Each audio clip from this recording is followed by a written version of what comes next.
distracted by the finer things in life. He looks shattered and he's broke, and all you have to do is find that guy who's perfect for you, and the fine line between wrong and right. Growing old can mean a new chapter in life, and elderly locals are an important part of every community. So in 2003, a small town on the south coast of England was rocked by a violent crime on one of their own. Burglars breaking into a house when people are asleep is rare, but burglars breaking into a house and murdering somebody so rare is untrue. My husband Eric did not deserve this. As a frail man, any resistance he put up could easily have been overcome by these two young men. There was no need for them to go to the lengths they did. The victims of this crime had got married in the later years of their lives and were hoping to grow old together. Sometimes things just don't go to plan when the very home that was meant to be a sanctuary becomes the scene of a brutal attack.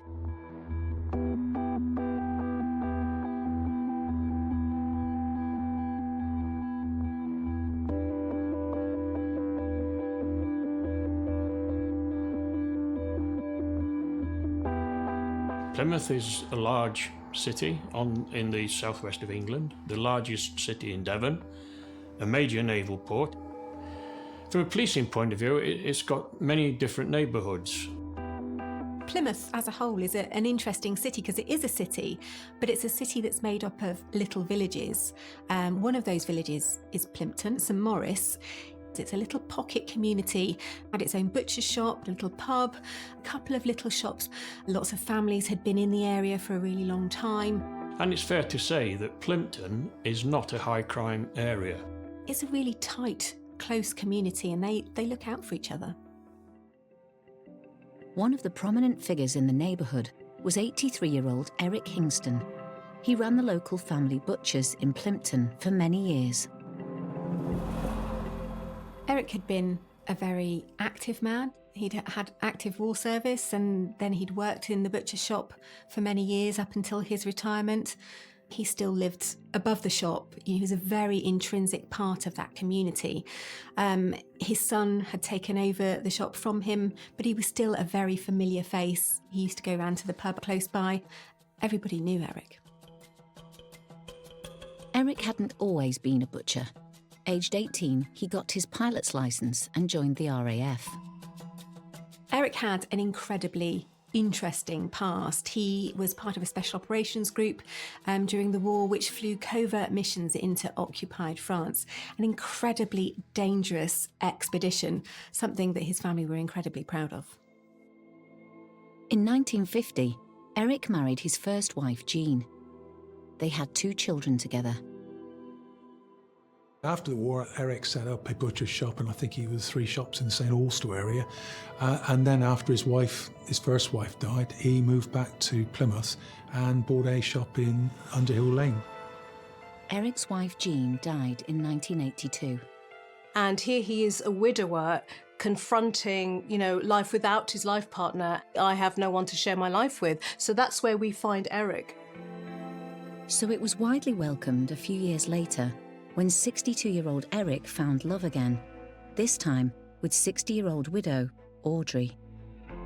Audrey was friends with Eric prior to the death of the respective partners, and they were just friends. And I think that friendship blossomed, and eventually they married. Of course, both sides of the family had family. Eric had a family, and Audrey had a family, including sons and grandsons and granddaughters. So Eric meets Audrey, who's also a widow. So they already have something in common. They've been through that loss process as individuals. They meet, they get together, and they get married. So from Eric's point of view, he's found love again. They like to travel abroad. They like to go into the city centre and have a cup of coffee and look around the shops together. Because Audrey was quite a spry woman and she was very fit for her age. And it's even been said that she wouldn't think twice about walking into Plymouth if she missed the bus, which would be 3 miles perhaps into the city centre. So she was very fit and very sociable. They had an active life and one that they both enjoyed, and a caring relationship. But when he turned 80, Eric's health took a severe downturn. All of a sudden, Eric's got heart problems, he's asthmatic, he's got a catheter, he's had a hip replacement, the car's gone, the social life's disappeared. Audrey's looking after a very sick man. Life changed for the couple following Eric's illness, and Audrey became his full-time carer. All of their future plans went on hold. It meant Audrey changed from a companion to almost a carer. And I think there was quite a change in their life. What happens when one partner gets ill and the other person perhaps takes on the role of carer is there's a shift in the power dynamic. It goes from being equal to I now look after him. So from her point of view, it might have been a very difficult position to find herself in. And I think from Eric's point of view, losing his health in that way may have also made him feel less than in the relationship. Here we are as equals, and suddenly I'm not able to do what I used to do. He may have felt some level of guilt, perhaps, that he can't be the man that she thought she married. But Eric and Audrey seemed determined to make the best of things. Getting out locally as often as they could, they were well known in the area. Neighbour Sean Rouse still remembers seeing them throughout his childhood. You would see them in the morning. You see them, they would be down at the front and you'd see them, you say hello, you know, the usual. They were lovely. Like, they would always say hello. They weren't people that would just ignore you. They were genuine nice people. On Friday 29th of August at 3:45 a.m, a panicked Audrey Hingston called 999. 999, which service do you require? I received a phone call somewhere 4 o'clock in the morning to say that there'd been an incident at Underwood Road, Plimpton. I attended the scene. Audrey said intruders had broken into the couple's flat and had stabbed her husband Eric. He had been seriously wounded. The emergency services responded immediately. Detective Chief Inspector Tony Carney was the senior investigating officer on duty that night. Even after 17 years, it hasn't changed at all. In terms of looking at this scene, no, there's no difference whatsoever in the past 17 years. The road was taped off here, and there were police on the barrier, as it were, because they were diverting traffic. I came over to the door here and had a look at it. I noticed that there was no signs of forcible entry to the door, so I knocked on the glass, and funnily enough, it was answered by Audrey, who appeared in a very confused and shocked state. Audrey's life had been torn apart. Her home had been invaded, Eric attacked, and now her home was a crime scene. And I think I was actually a paperboy at the time, had just started. And I just remember walking down from just up there, walking past and seeing all the tape. Audrey, she was a very small woman. She was very neat and tidy. But she was obviously confused. She was upset. She was frightened. And you automatically felt sorry for her right away. And no, I wanted to get her away from the house. Paramedics had got there within minutes, but it was already too late. Audrey said that her husband had been attacked, and that is when we went upstairs to find Eric.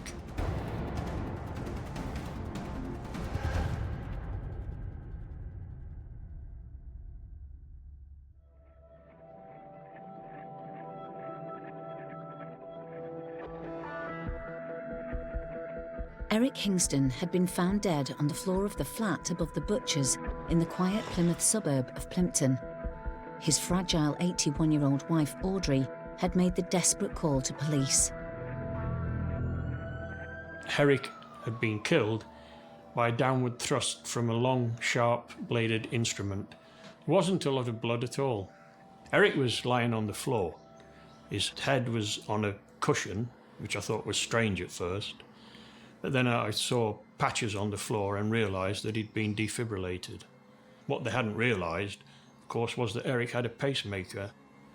When the heart stops beating, the pacemaker kicks in to try and start it again, and it gives a sort of a false pulse, if you like. And this is what the paramedics had picked up, and they therefore thought that there was still life in Eric and tried to resuscitate him. Senior investigating officer Tony tried to find out as much as he could from Audrey about what had happened. She was sort of leaning forward, if you like, cringing, confused, frightened, and not absolutely coherent. She was sleeping in a different room to her husband, and she'd heard a disturbance. She went into the room where he was sleeping. She was confronted by two men, two burglars, who, on seeing her, escaped through the open bedroom window, leaving behind a black bin liner by the window with the sort of items that they were intending to steal. What looked like a robbery was now a murder inquiry, and a large police team was assembled, including Detective Inspector Neil Treby. The body was taken to Derriford Hospital, and Audrey was taken by the family liaison officer to her son's address. Now, her son was a retired detective sergeant, and he lived in the city with his family. She needed support. One of the other reasons we wanted to get her out of the house was that unintentionally she could well have contaminated the scene, if disturbed any evidence that there might be. So it was important for us to get her away. Obviously, we'd got work to do. Police arrived at the house to search for any evidence left by the burglars that Audrey had seen.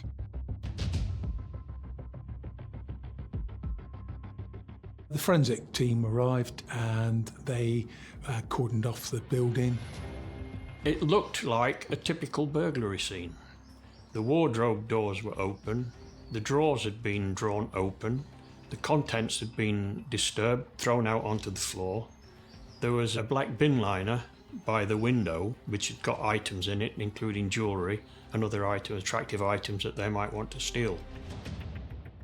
When people enter premises, they will leave traces. They will leave articles of clothing. There could be skin, there could be a number of things. Bearing in mind we had, in this particular case, a stabbing. There'd be traces of blood. The splattering of blood can be important when you try and work out what level of force was used, where the body was, where the assailant was stood.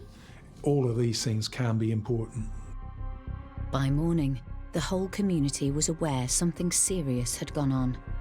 There was reports of a lot of police activity. We'd sent reporters and a cameraman down there to go and see what they could find out. We'd had whispers that there had been a murder, so it was obvious that something big had happened. It was just, you could tell around the place, it was just shock. It was dead quiet. Everybody was stood on the other side of the road trying to figure out what was going on. And literally along here was literally just people just standing there and watching. You had police up and around everywhere. There were killers in the community, and the clock was ticking. Forensic teams searched for clues as to who these deadly intruders might be. The door that you can see there opens onto a flat-roofed extension, which has got a felt roof cover.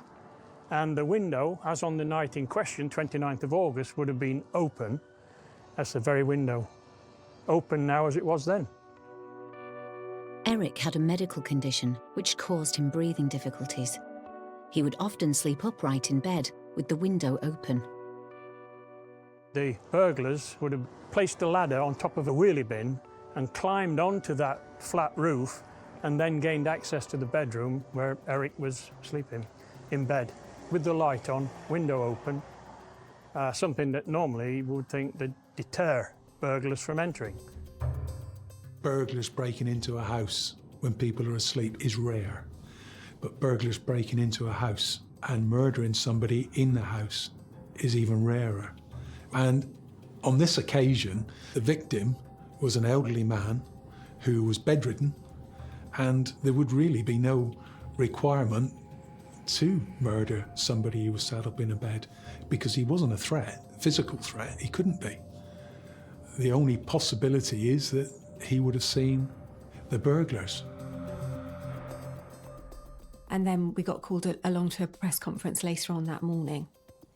We were told that there had been a murder, that the victim was an elderly man. At that stage, we didn't know his identity from the police, but of course, from the information that we'd garnered from being on the ground, we realised that it was Eric Hinkston.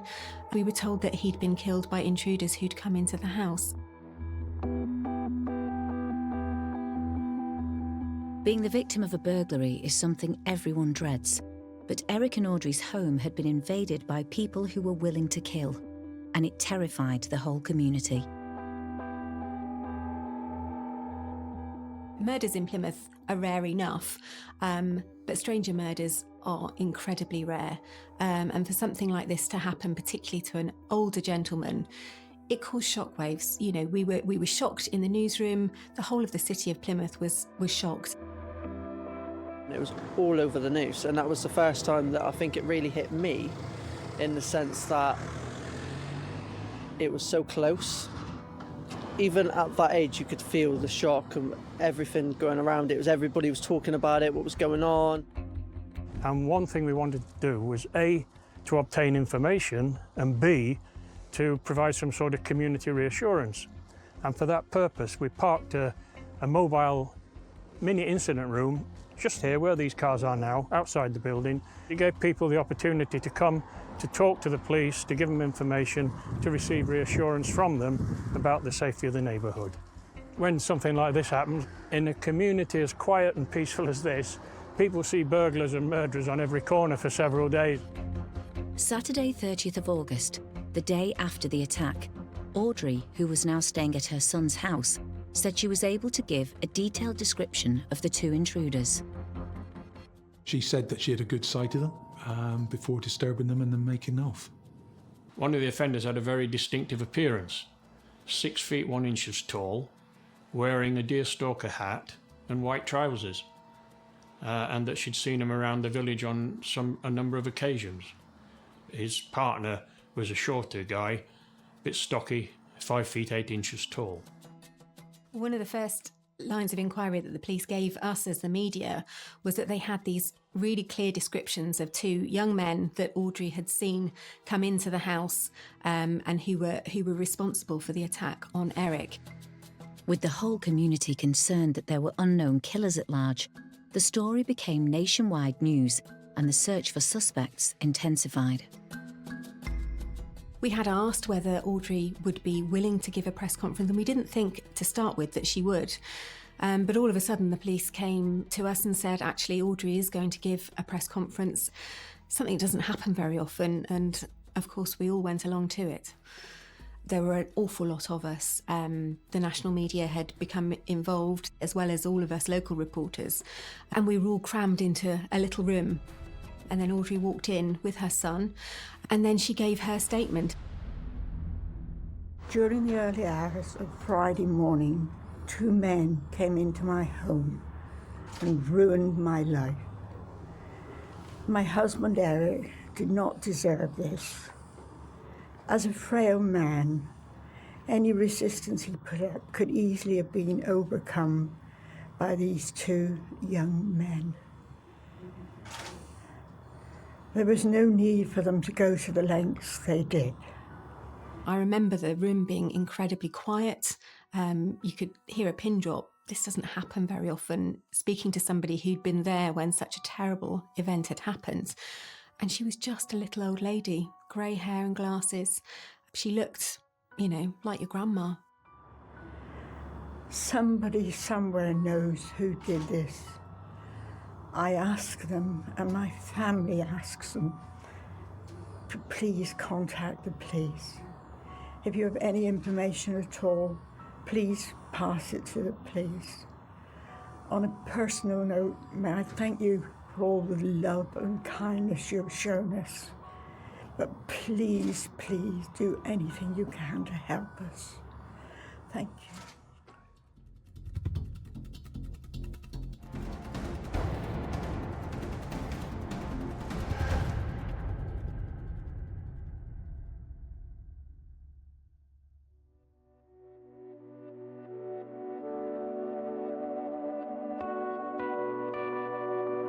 On the 1st of September 2003, Audrey Hingston had just given an emotional press conference pleading for information on the 2 male burglars she said killed her husband. Her detailed descriptions of them had been circulated to the media.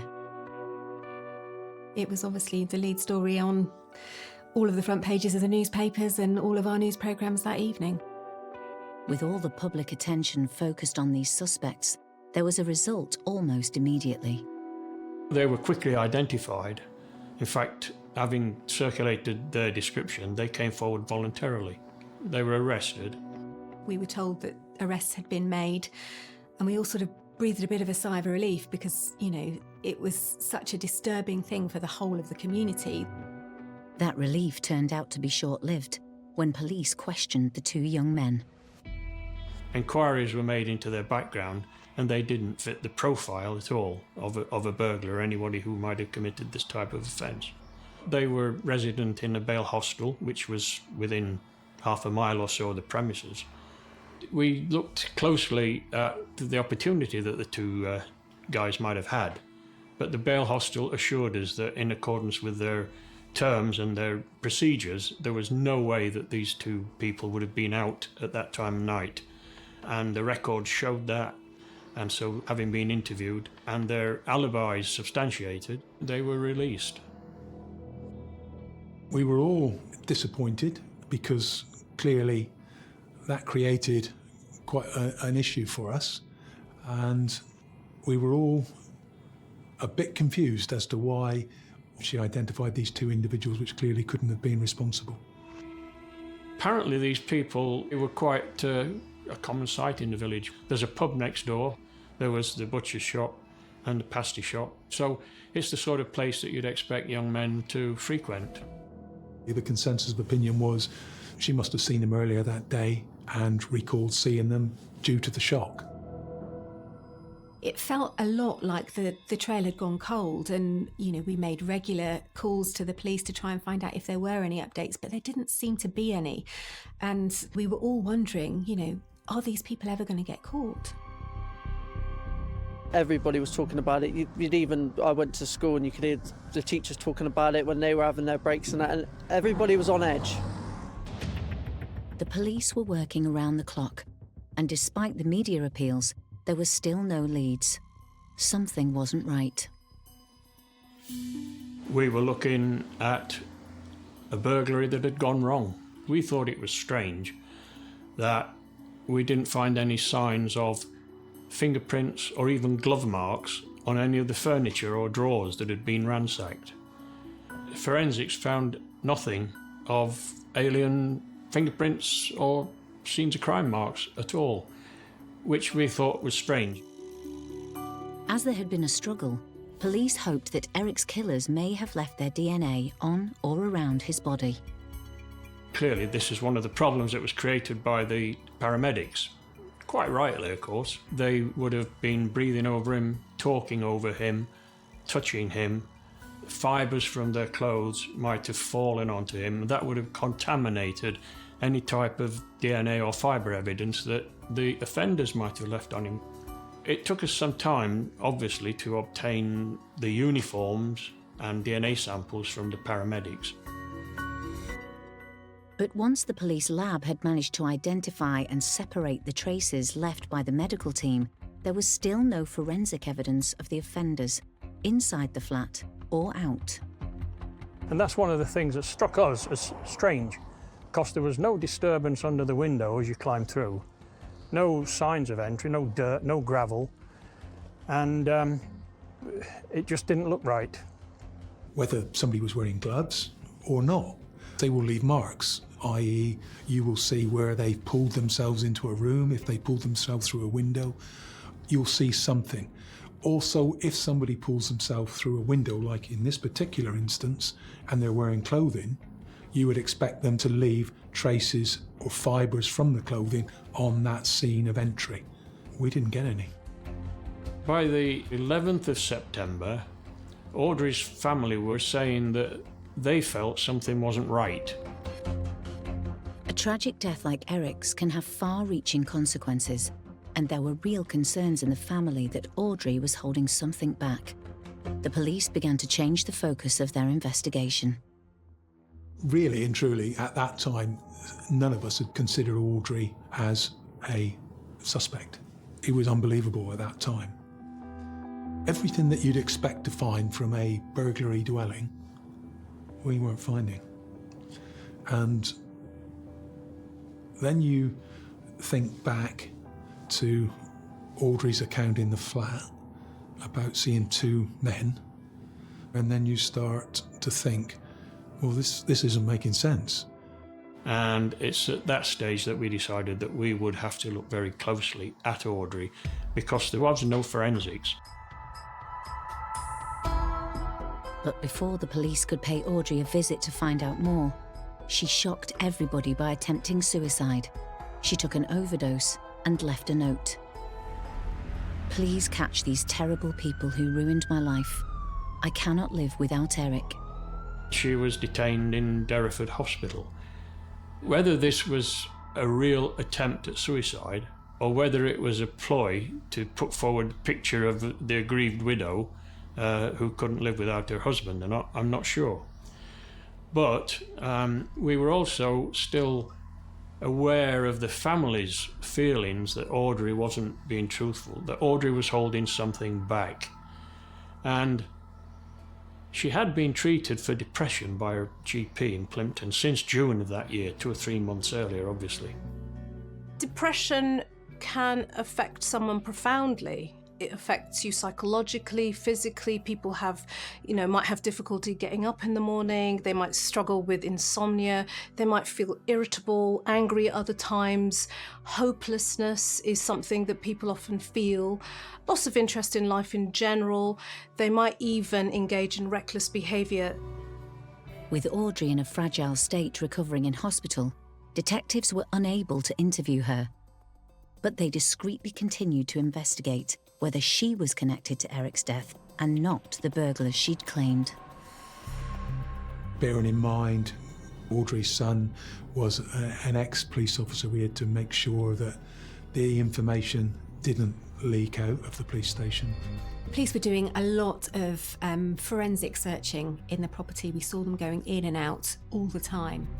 We had to turn the negative aspects of the lack of forensic evidence into a positive, which is why we decided that we'd reconstruct the alleged entrance to the premises.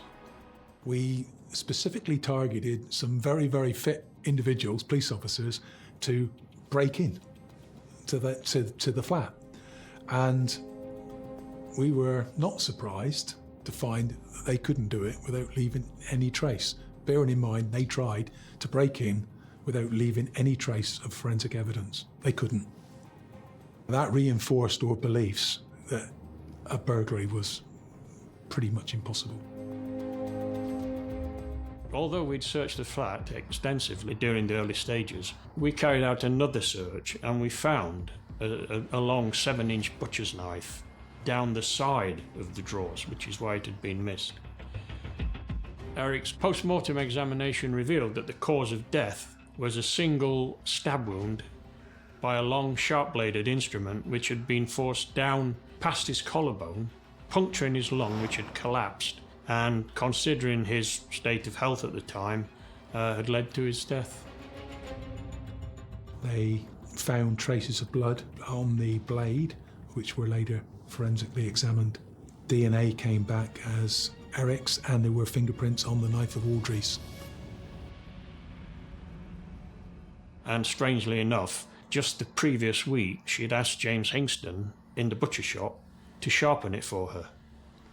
And so, eventually, we found the murder weapon.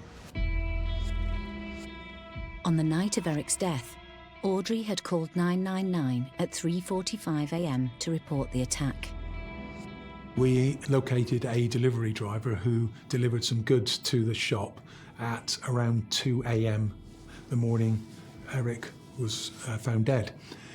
And he remembered hearing some groaning noises, like somebody was in pain, coming from one of the upstairs windows. Now we know Eric slept in a bedroom with the window open. So he'd probably been stabbed at or just about that time. After the post-mortem, we got some more information around the likely time of death, and that was a lot earlier than the telephone call put in by Audrey to the control room.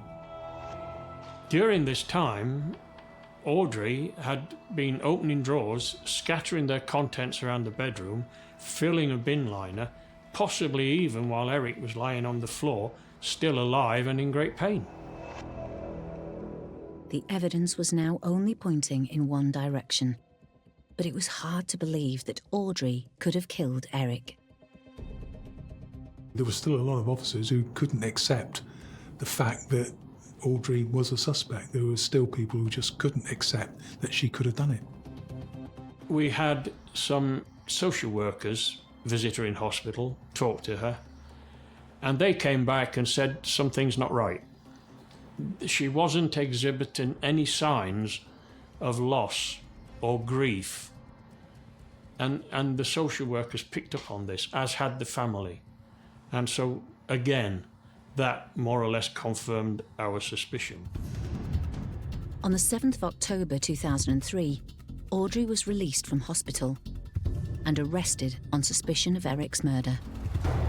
You did feel that there was a lot of people watching. The other thing to remember is Audrey would have been the eldest female suspect arrested for murder. So it was quite a challenge, and we couldn't afford to get it wrong.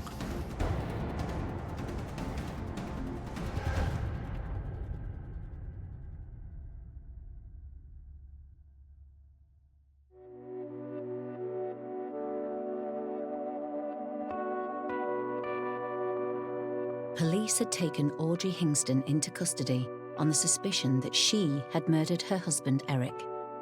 They'd found no evidence to back up her claim the crime had been committed by burglars. We'd been calling the police constantly, asking for updates on the case, but it seemed to have gone very, very quiet. And then all of a sudden, one day, we were making our regular police calls, and they said that Audrey Hingston had been arrested. We were all completely shocked to suddenly be told that this 81-year-old lady who'd given that impassioned appeal at a press conference to find the people that had killed her husband, this little tiny old lady with curly grey hair, apparently done something so cold-blooded to the man that apparently was the love of her life. It was really shocking. We were incredulous. What we don't know about Audrey is, who is she? I mean, has she shown sparks of aggressive behaviour throughout her life? We don't know. I think the thing is, seeing somebody as old comes with a stereotypical, they have no strength, they are a particular way. There is a perception that 81 years old is too old to commit crime, be violent, be aggressive. Clearly, that is not true.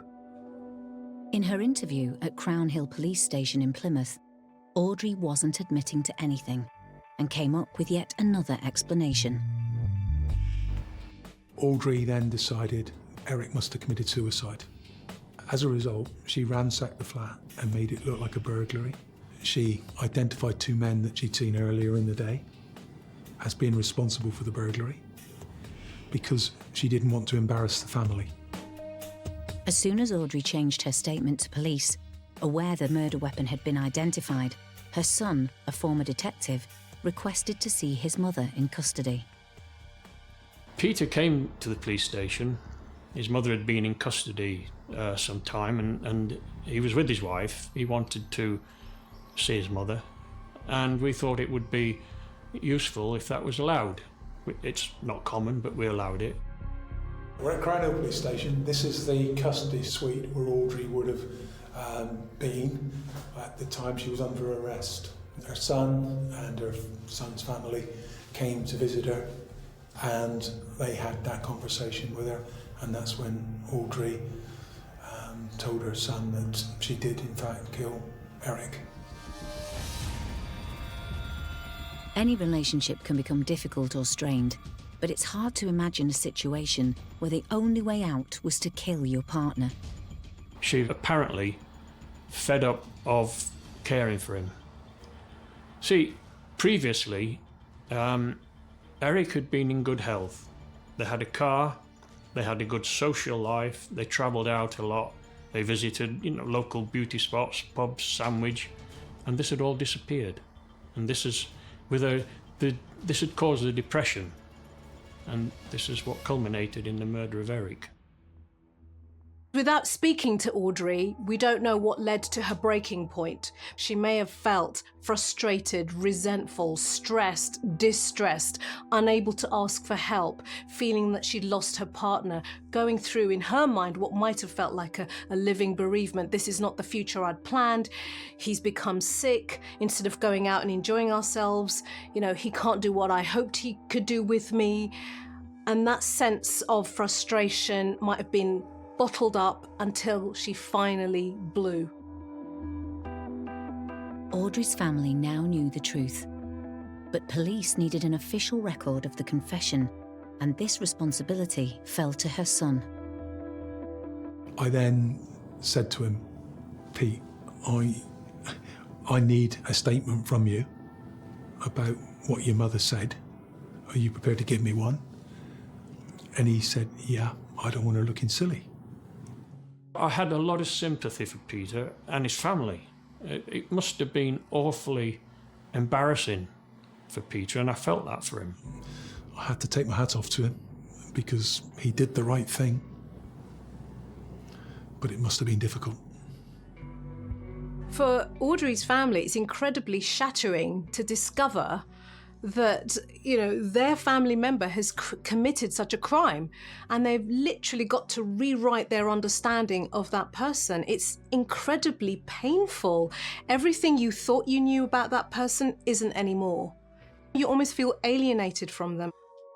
Audrey Hingston could now be formally charged with the murder of her husband, Eric. It was such a shock to hear that she'd been charged, but then to find out that she had actually confessed to killing Eric. Well, there was huge disbelief in the community. Nobody could believe that this little old lady could have done something so terrible. Shocked. I was shocked. I think there was a lot of people that there was relief, because obviously at the time it was supposed to be a burglar. So I think, for as bad as it sounds, I think a lot of people were relieved. But there was still that shock that it was so close. I spent a long time talking to Eric's family, to his son and daughter-in-law. They all lived and worked very closely together. They were very upset, very, very upset, particularly thinking about the way that she was willing to point the finger at two young men, give very accurate descriptions of two people who were then picked up and arrested, that she was willing to literally let them take the blame for what had happened. They really feel that she was an incredibly calculating woman. It's, if you like, a double violation. First, you take away somebody we love, and then second of all, you lie to cover up your own guilt, to cover your tracks in such detail, to play the victim, speaks to quite a character from my point of view. But it's her age, the life stage, the violence and the lying that are an interesting cluster for me, and very surprising. On the 3rd of December 2003, Eric Hingston was laid to rest alongside his first wife, Jean. 3 months later, on the 12th of March 2004, his second wife, Audrey, appeared at Plymouth Crown Court to answer for his death. It was downgraded to manslaughter on the grounds of diminished responsibility. I think in view of her age, her history of depression, and the fact that she didn't present any danger to the public. It was not going to please everybody, particularly not the Hingston family. So this is Plymouth Crown Court. We were expecting to come here for a trial to start, something that was possibly 2 or 3 weeks long. And in fact, it all happened in just one day. It was a plea of guilty to manslaughter on the grounds of diminished responsibility. So actually, in the courtroom, there weren't very many people, not even Eric's own family, because they didn't expect it to happen either. Eric's family weren't happy with the way the court case went.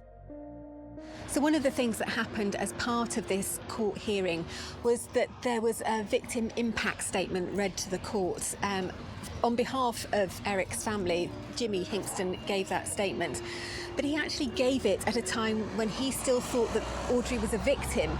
So it was fairly sympathetic to her and the work that she'd done in looking after Eric.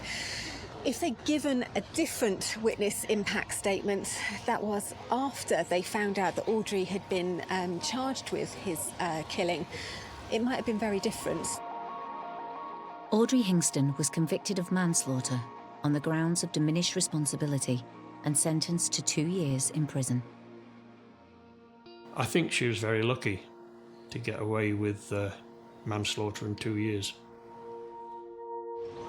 As far as Eric's family are concerned, they felt that the sentence was very lenient. They weren't able to give their say. They weren't even told that it was happening on that day, so they didn't come. They didn't see Audrey for that final time.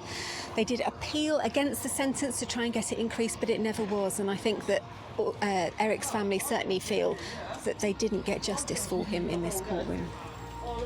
In 2004, aged 81, Audrey Hingston became the oldest woman to be jailed in Britain. She served 1 year of her sentence before she was released. She died 12 years later in 2016. I've covered an awful lot of murder trials in my time and horrendous cases, but this one has always lived with me. I think partly because we were also taken in by Audrey from the beginning. You know, you don't see very many elderly ladies giving press conferences like that. And, you know, we all felt like we'd been hoodwinked by her, I suppose. And in particular, the fact that she only served a year for taking the life of Eric just felt like a slap in the face for the Hingston family. I understand that she was under probably quite a lot of mental pressure. However, if there was a cry for help, ask for help. It's rather extreme to stab your husband when he's asleep in bed. You've got here a man who'd flown missions into Europe during the war. He'd been a businessman, a licensee, a butcher, worked hard all his life. To end it like this was not, I'm sure, not the way that he would have expected to die, and wasn't right. And I don't think he did get justice. No. For Eric and Audrey Hingston, his illness changed everything, and incredibly, the only way out for Audrey was to commit the unthinkable.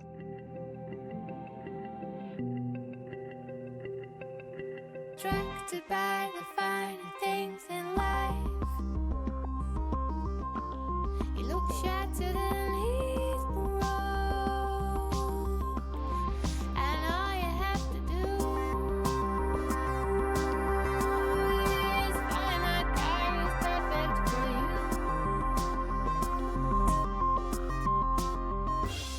and the fine line between wrong and right. When you're part of a close-knit community that shares the same values and way of life, where everybody knows everybody, you'd think you would be safe and secure. But you never know what can happen behind closed doors. When I heard about this young woman who'd gone missing, I was struck by how unusual an event this was. Police launched a proof of life investigation. The name Proof of Life sounds encouraging. We're basically trying to establish if a person is dead. The Scottish coast, with picturesque towns and quiet, calm locations. The last place you'd expect to uncover a story of abuse, neglect, and murder.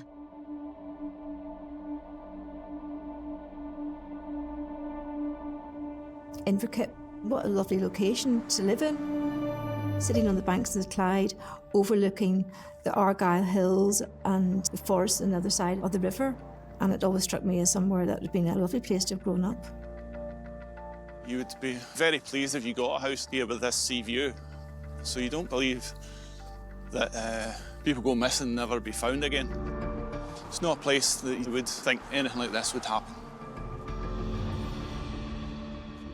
In the early 1990s, this idyllic area was home to the Fleming family and their daughter Margaret.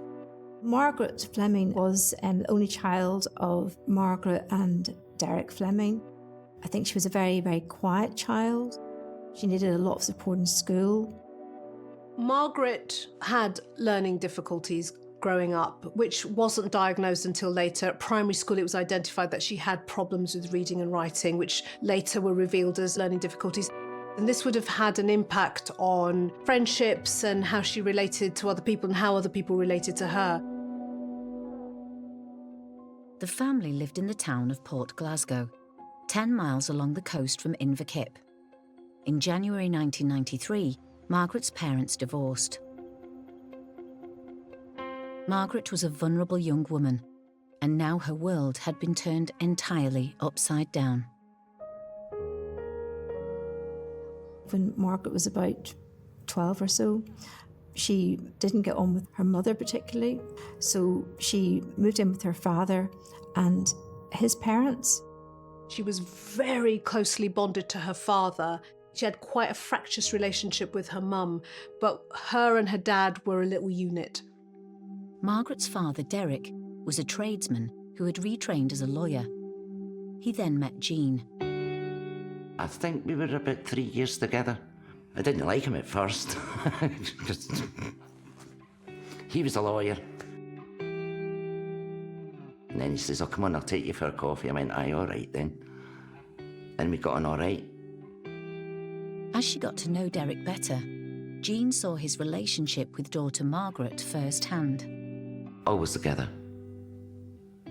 Really.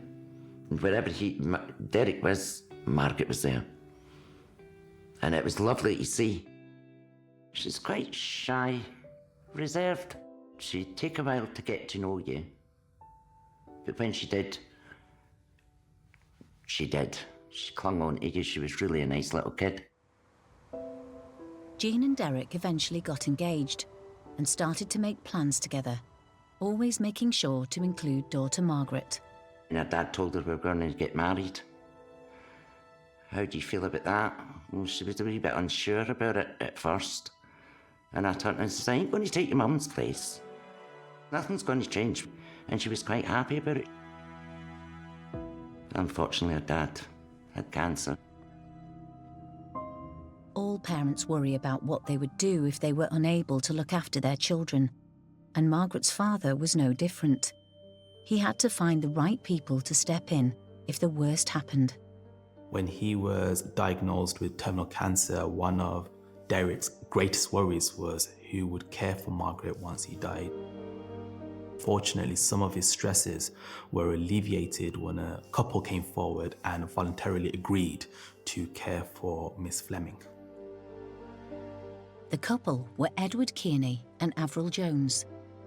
Derek had got to know them after doing some legal work for Kearney. He said he'd known him for years, he trusted him and that, and I said, well, at the time I said to him, I don't like him. I said, I've got a gut feeling. Edward Kearney was thought to have had his finger in many pies, business-wise, in that local area. He was a fully qualified deep-sea diver and practiced that career, which is well paid because of the enormous risks attached to it. So he's a man who had a physical presence, a physically strong man. Some people who had dealings with him would find him intimidating, and I mean that simply by his presence.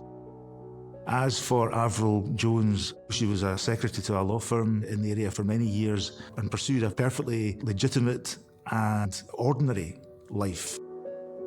Margaret's father didn't feel that his parents could really cope with Margaret and felt that perhaps Edward and Avril could look after her better. You know you're ill.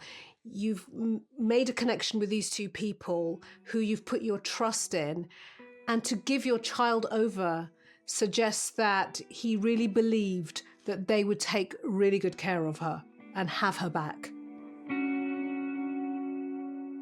Derek made the couple Margaret's legal guardians in his will.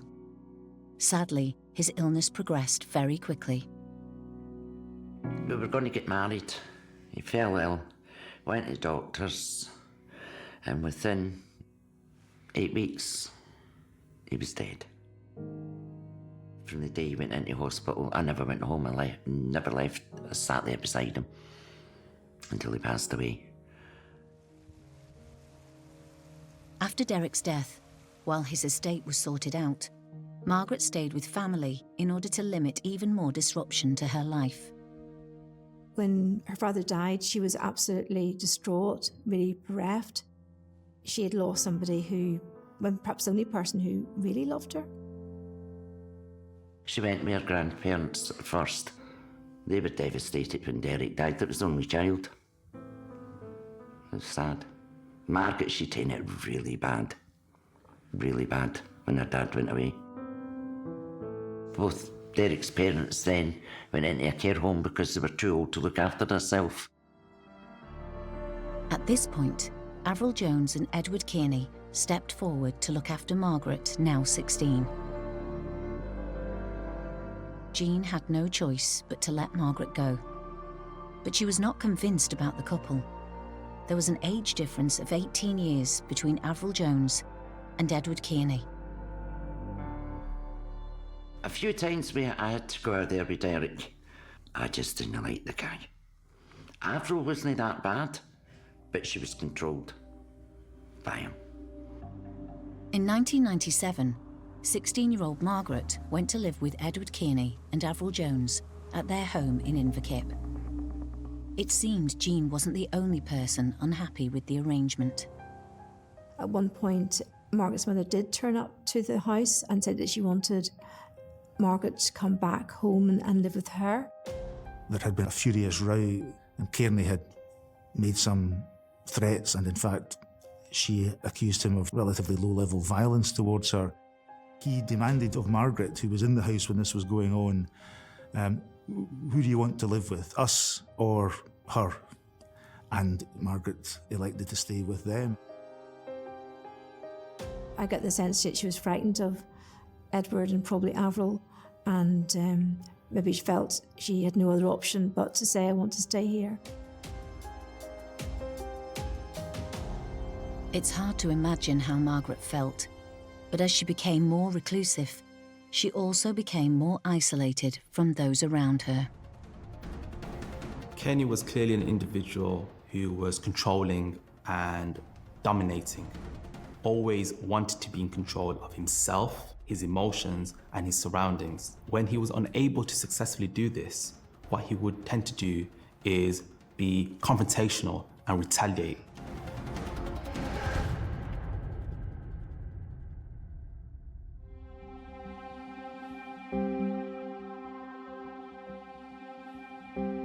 Margaret Fleming had been living with Avril Jones and Edward Kearney since 1997, and they had cut all ties with the teenagers' family and friends. We never had any contact with Margaret, and that was even including Margaret's mother. They said Margaret didn't want nothing at all to do with us. Don't phone the house again, don't get in contact in any way or form. And that's what I done. I used to wonder, would she come and get in contact? Because I still had the same house phone number. I never changed it. She never phoned. There was an occasion at a family celebration when Avril's brother and family had come up to Inverkip, and he heard this horrible moaning sound from within the house as he was speaking to his sister outside in the garden, and looking up and seeing Margaret, who appeared to have two lengths of cardboard tubing or guttering, some kind of cylindrical covering on her arms, and clearly distressed. Avril's brother was told the tubing was to protect Margaret from self-harming. Then there was a Christmas dinner where the Joneses family got together, but Margaret wasn't at that dinner. There were photographs taken, but Margaret wasn't in them, which struck me as odd. Would they not be asking, where's Margaret? Margaret appeared to have vanished from sight, and it seemed no one was looking for her. In fact, no one would even inquire about Margaret's whereabouts for almost 17 years. I didn't leave her. I was told she didn't want anything to do with me. And I wondered what she was up to. Did she get married? Did she have a family? You know. I did think Margaret would have come to me if there was anything wasn't gone right. You know, that she would get in contact with me. She never saw. I thought her life was good. Nobody heard from Kearney and Jones till 2016, when the Department for Work and Pensions received a new application for welfare payments from Avril on behalf of Margaret. Avril Jones had been in receipt of benefit as being a carer for Margaret. The benefit system changed, so she had to reapply for a new kind of benefit called personal independence payment. She requested more financial support. In the application, she stated that Margaret needed more care and attention.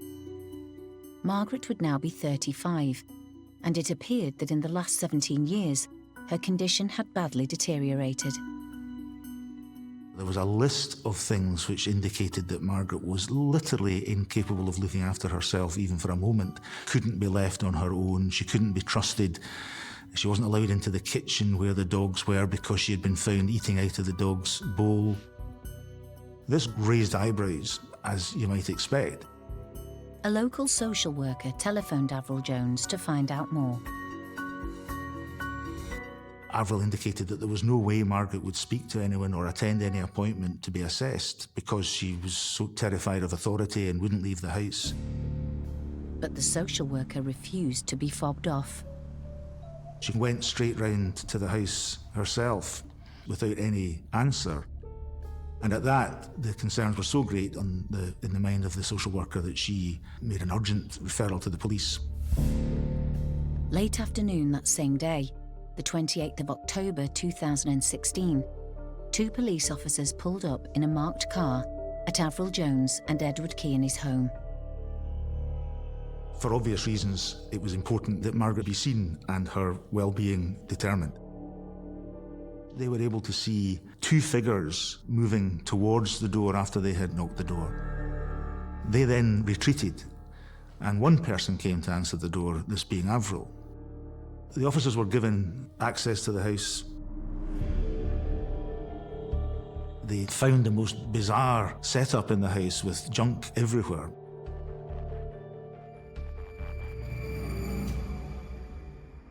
They were actually struck by the state the property was in. It was a very dilapidated house, very, very run down. They went into the living room with Avril, who had immediately explained that she was the only person in the house and that Edward was out walking with Margaret. Now, the weather conditions were such that that was immediately unlikely. The female officer glanced out of the living room along a corridor which leads to the kitchen and saw, as it turns out, Edward Kearney kind of pressed in against the wall, she thought, as if trying to conceal himself, but able to hear what was going on in the living room. He'd clearly been there the whole time. And so one of the officers then said to Avril Jones, well, is that him there? And she feigned surprise that he was in the house. They asked the question, well, where's Margaret? She's in the kitchen, he said, making a show of opening the door, and then, as if startled and surprised, she's run away. She's gone.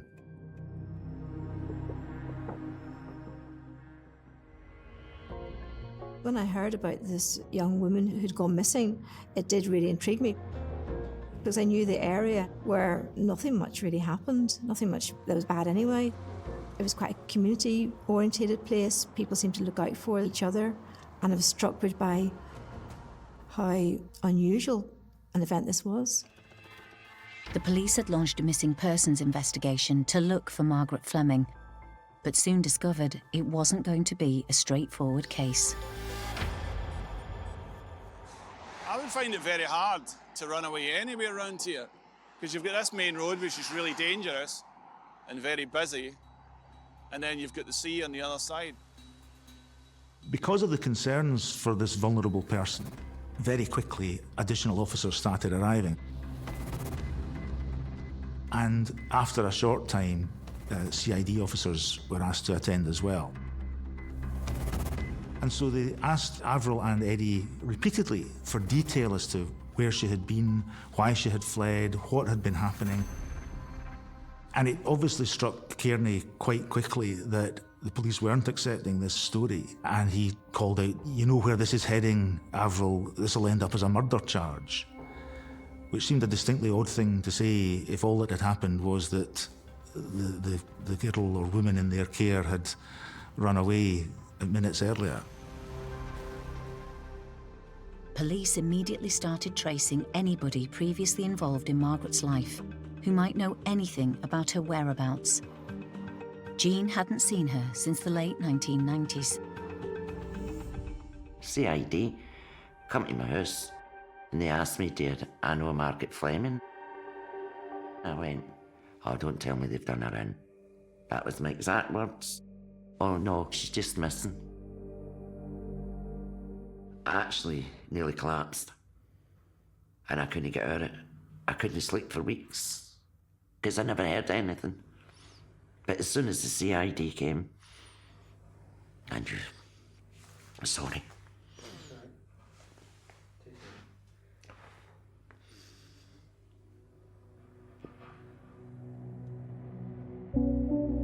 Looking at the state of Jones and Kearney's home, detectives feared clues to Margaret's fate lay inside rather than outside. The condition that that house was in was such, it was unlivable.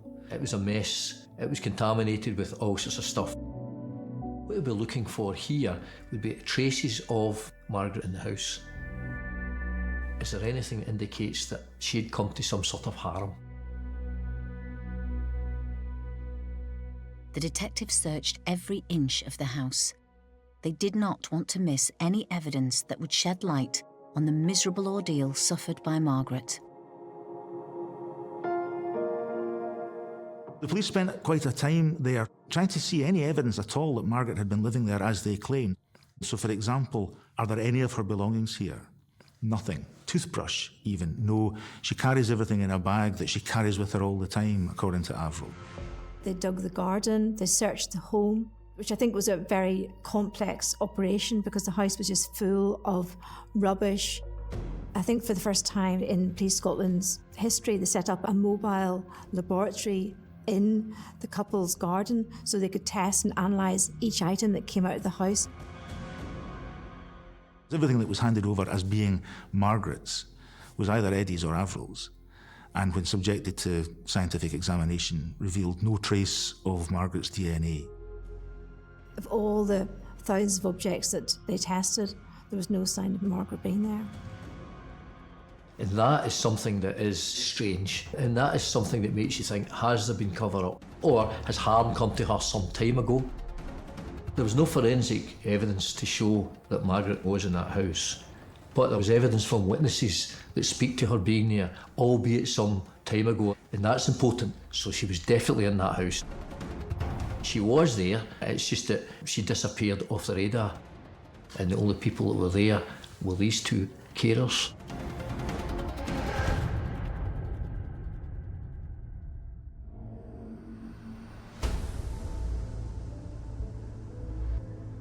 In 2016, a search was on for a vulnerable woman, Margaret Fleming, who had gone missing. Her carers, Edward Kearney and Avril Jones, told police that she'd only recently run away. But a forensic examination of their house revealed no trace of her living there at all. Police feared a cover-up. Officers carried out an extensive physical search for Margaret and found nothing, but they weren't prepared to give up.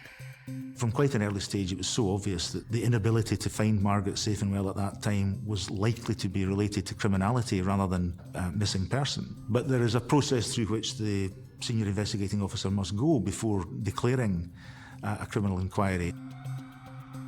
When police interviewed Avril Jones's mother about Margaret's possible whereabouts, she immediately shot a big hole through the couple's version of events.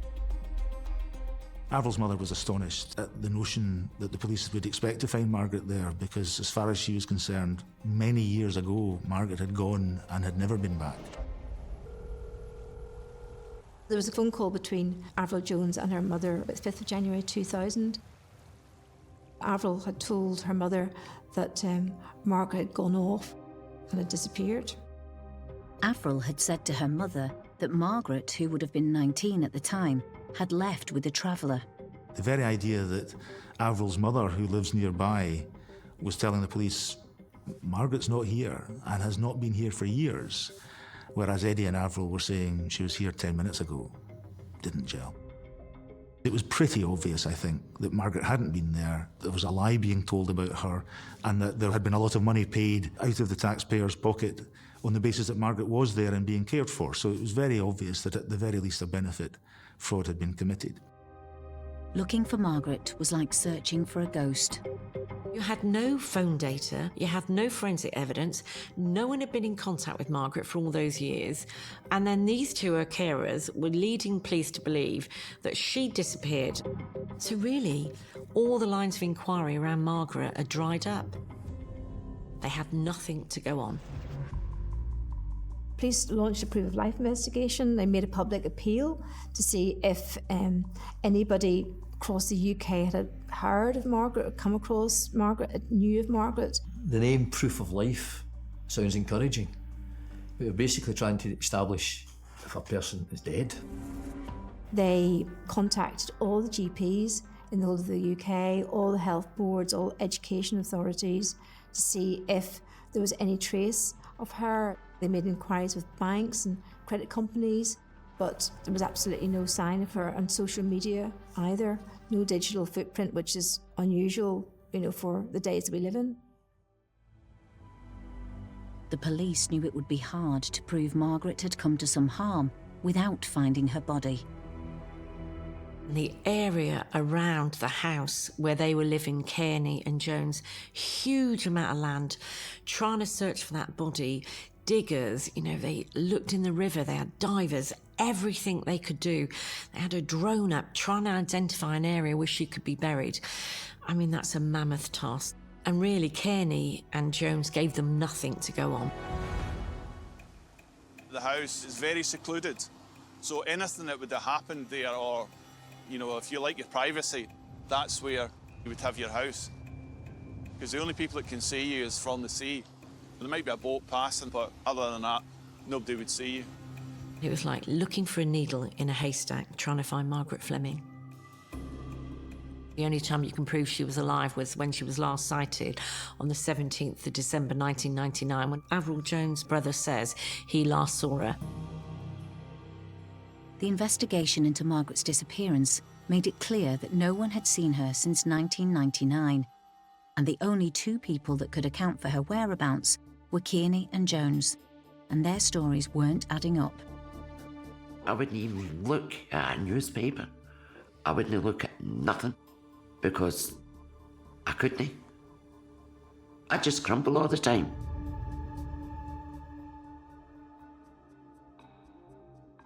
There'd been stuff in the press, and a lot of it was negative. We knew there was a bigger story here. We were just basically trying to find it. In 2017, 1 year into the police missing persons investigation, one of photojournalist George Wright's colleagues in the media posted a card through Kearney and Jones' letterbox asking for an interview. About a week later, after he put the card through the door, that he got a phone call. And they wanted to tell their side of things because they felt like everything was on them, everybody was against them. On the 4th of October, George and his colleague went to interview Kearney and Jones. Memories that are bringing back is a wee bit of trepidation going up to the house, just wondering what it was going to be like in there. Because we've seen it from the road, it looked really run down and dark and dank, and it was, definitely. So this is bringing it all back again. We weren't sure exactly what we were going to get, if anything. They might have just said no at the time and we wouldn't have got anything, but we spoke to Edward on the doorstep and he eventually let us in. He basically just asked him, well, where is Margaret? Tell us what happened. The story that they then came away with was so fantastical that at one point I was trying not to laugh because it was just unbelievable. They actually said she was working as a gangmaster and she was running organised people trafficking and things like that. And she was getting them to commit criminal acts for her, and she was the head of an organisation. But then 5 minutes before that, they had said that she was quite slow and she wasn't that bright. Edward Kearney tended to want to take control.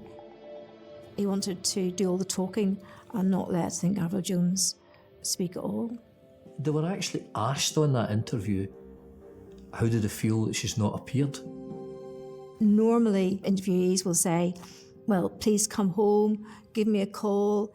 Even if we've had an argument, I want to hear from you. That's the sort of thing people tend to say in this situation. They actually were quite vociferous. They didn't really like her. She was connected in drugs, she was involved in all sorts of things like that. So they were being quite nasty about Margaret.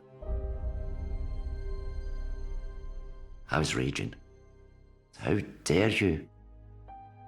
Wrong. No. Margaret wasn't a gangster. She'd never get involved with MD like that. He just went to cover his back.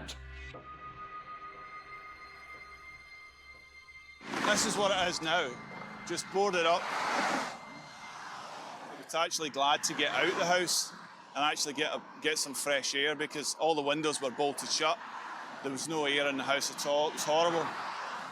All you were breathing in was dust and dirt. And then Edward showed us painstakingly where the police had dug up quite a lot of the garden. I don't know why he was telling us that. I think he was wanting to feel sorry for him. You know, look what they've done to my garden. They've dug it all up. Well, there's been good reason why it was dug up. And with the interview, Kearney and Jones were digging themselves deeper into trouble. After that, things just snowballed very, very quickly. The investigation was ongoing by that point. Police kept it really quiet. I think the police were watching for any discrepancies in what they were telling us and them.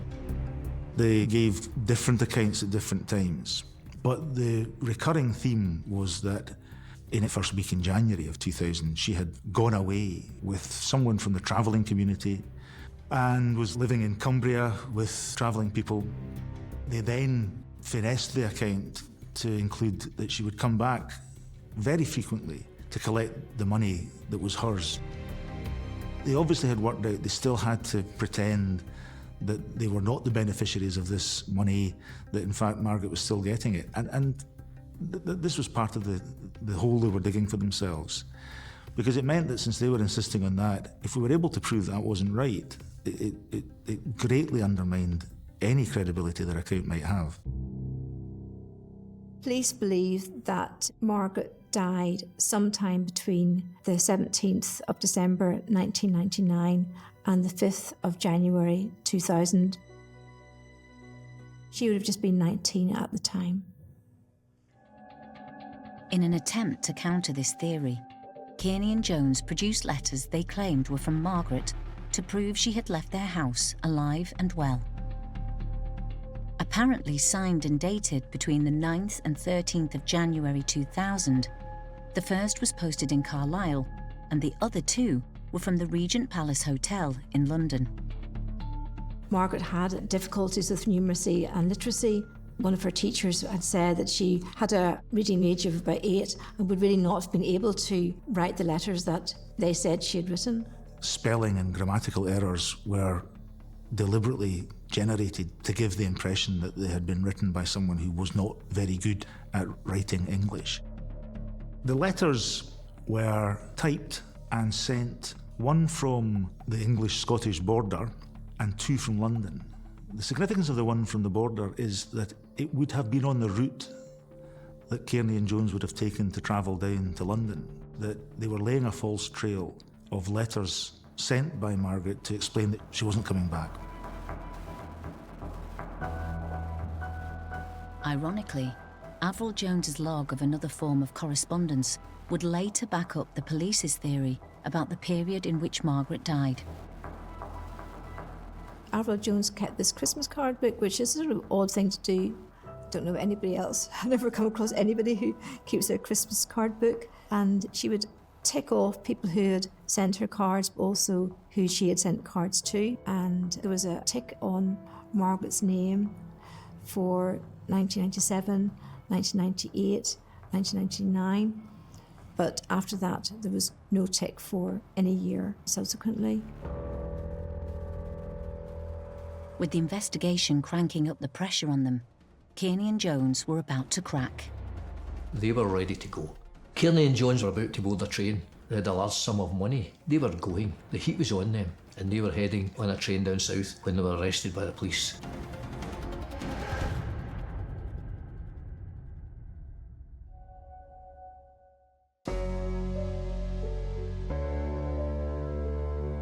On October 26, 2017, Edward Kearney and Avril Jones were interviewed at Govan Police Station in Glasgow on the suspicion of murdering missing woman Margaret Fleming way back in 1999 when she was 19 and they were supposed to be caring for her. They were interviewed simultaneously. Kearney's response at interview was really quite farcical. He initially endeavoured to say no comment, but very quickly descended into personal abuse against the interviewing officer, clearly trying his best to unsettle him and avoid answering any relevant questions.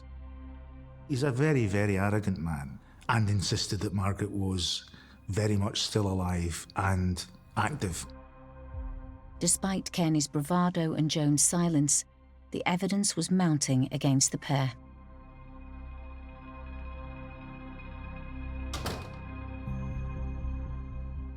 Avril, on the other hand, maintained no comment answers, but became upset a couple of times and insisted, for example, that Eddie knows where Margaret is. That was quite a telling point. But when tested or probed on the truth of what was happening with her benefit money, for example, and how often she would collect it, she was unable to be convincing at all about those sort of details. The next day, Kearney and Jones were charged with Margaret's murder and were remanded in custody. As the news broke, the public was shocked as to how the couple had managed to hold their dark secret for 17 years. People were really horrified about what had happened. There was probably a sense of guilt in the small village of Inverkip that Margaret had lived there, had disappeared, and nobody realised. She never had a chance, did she?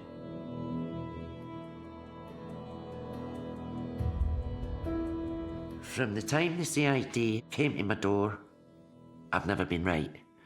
I have a lot of regrets. Could I have done more to get Margaret?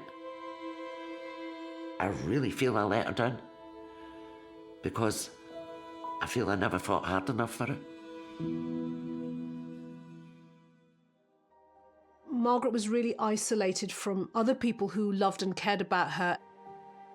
And that feels incredibly tragic, that no one actually checked to see where she was and actually to see her face to face, but just believed the narrative that they were being given. Margaret was simply a forgotten person. She was an individual that was vulnerable. We have this notion that because they're receiving guardianship and that they're receiving financial support from the state, that their well-being is catered for and looked after. Yet they're some of the most overlooked and neglected individuals. Margaret had fallen through a crack in the system. Nobody you know, from the council or any other departments, social work and whatever, asked about her welfare or anything. Margaret being a missing person only came to light when the benefit system changed. But they've been claiming money for Margaret for years and years and years. Something like £180,000, and the money had gone into Avril Jones's account as Margaret's carer. The couple did have some financial problems. They were found to have been in mortgage arrears. So there's a theory that they actually invited Margaret into the house deliberately in order to claim her benefits.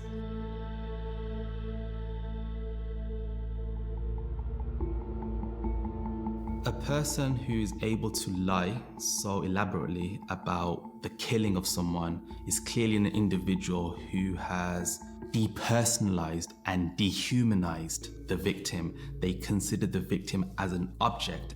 As such, they've been able to objectify their killing for just money.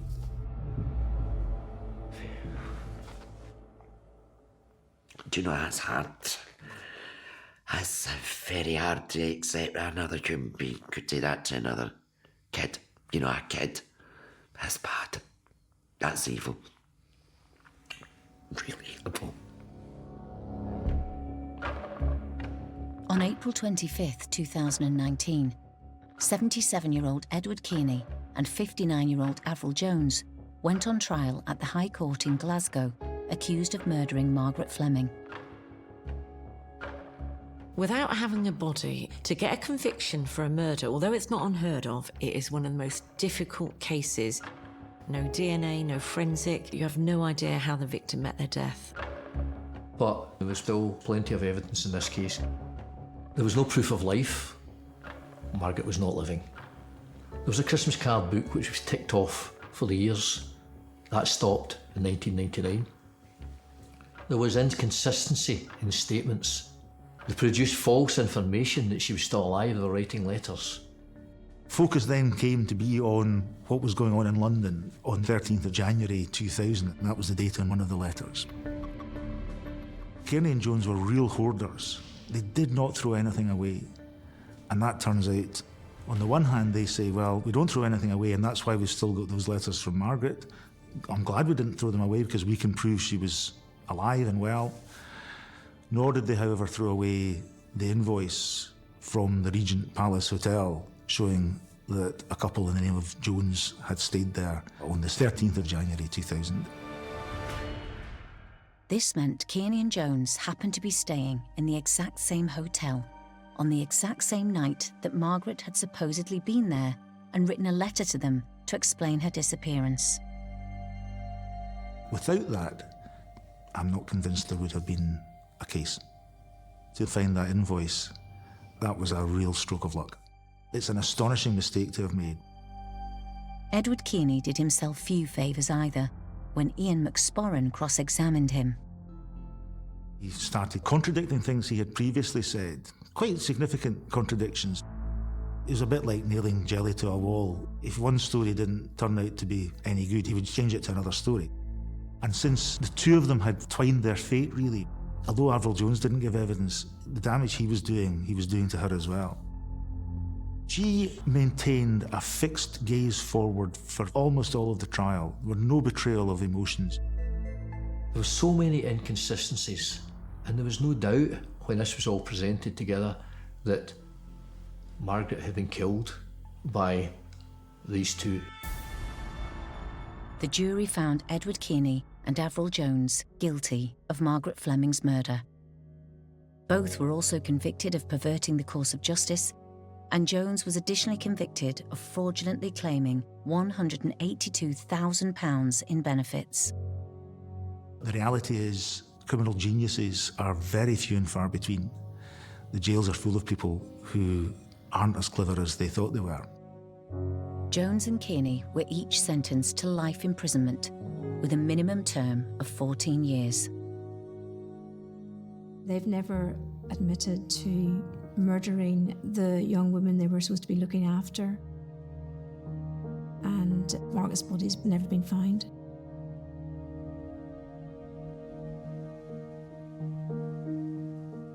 you'll find her in the bottom of the sea. I'm still convinced of it. Nothing will change me. She's at the bottom of the sea. When killers don't confess to the crimes that they've committed, nor do they tell authorities where their victims' body is located, this for many is their last form of control.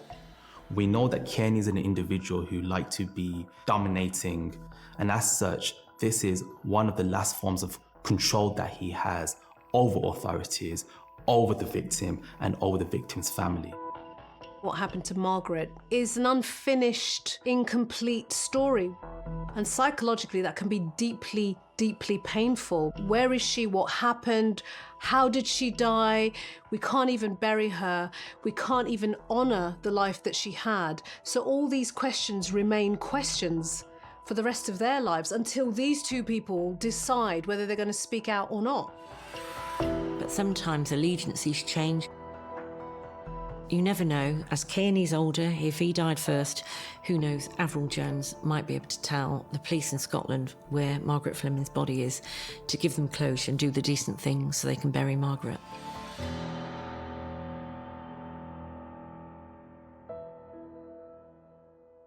Margaret's story is heartbreaking.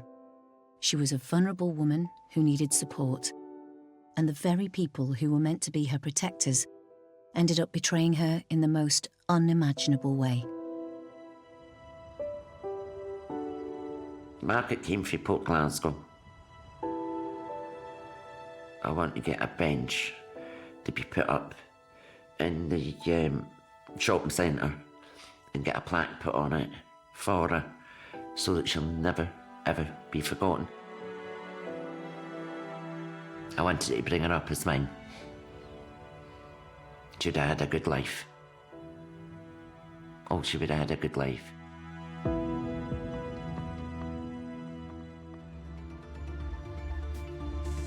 Distracted by the finer things in life. He looks shattered and he's broke. And all you have to do is find that guy who's perfect for you.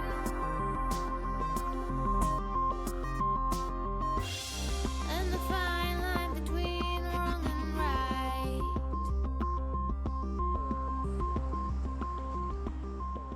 The old saying goes, your home is your castle. The door closes behind you. It's where you feel safe. So when violence erupts inside, it's all the more shocking. In 2011, in an affluent part of London, a quiet local man was found dead in his bedroom. You can sometimes go to someone's address and you can find money in a drawer, in a wallet, or in a jacket pocket. But you don't tend to find thousands and thousands of pounds just lying around in bin liners or shopping bags. If you find out how somebody lives, you stand a better chance of understanding why it is that they may have died.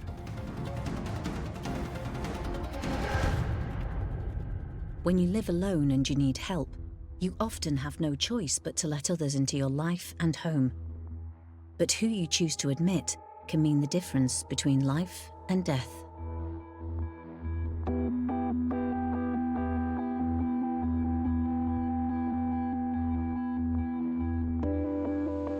Brook Green is, I would say, an affluent area. It's bordered by Shepherd's Bush and Hammersmith, so just a typically kind of diverse London locale. Expensive houses, expensive property, nice restaurants, nice pubs. It's a nice area. So murder, in fact any crime around here, is probably quite unusual. Brook Green in West London was home to 58-year-old William John Saunderson Smith. William grew up in Rugby in Warwickshire.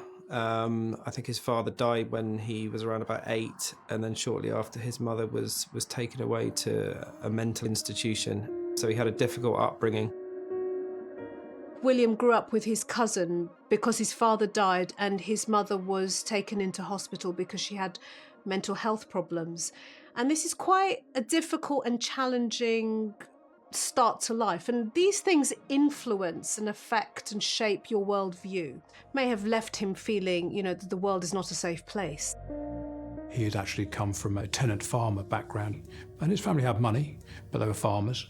But then he had at some point decided to come to London to make his own fortune, and he certainly did that.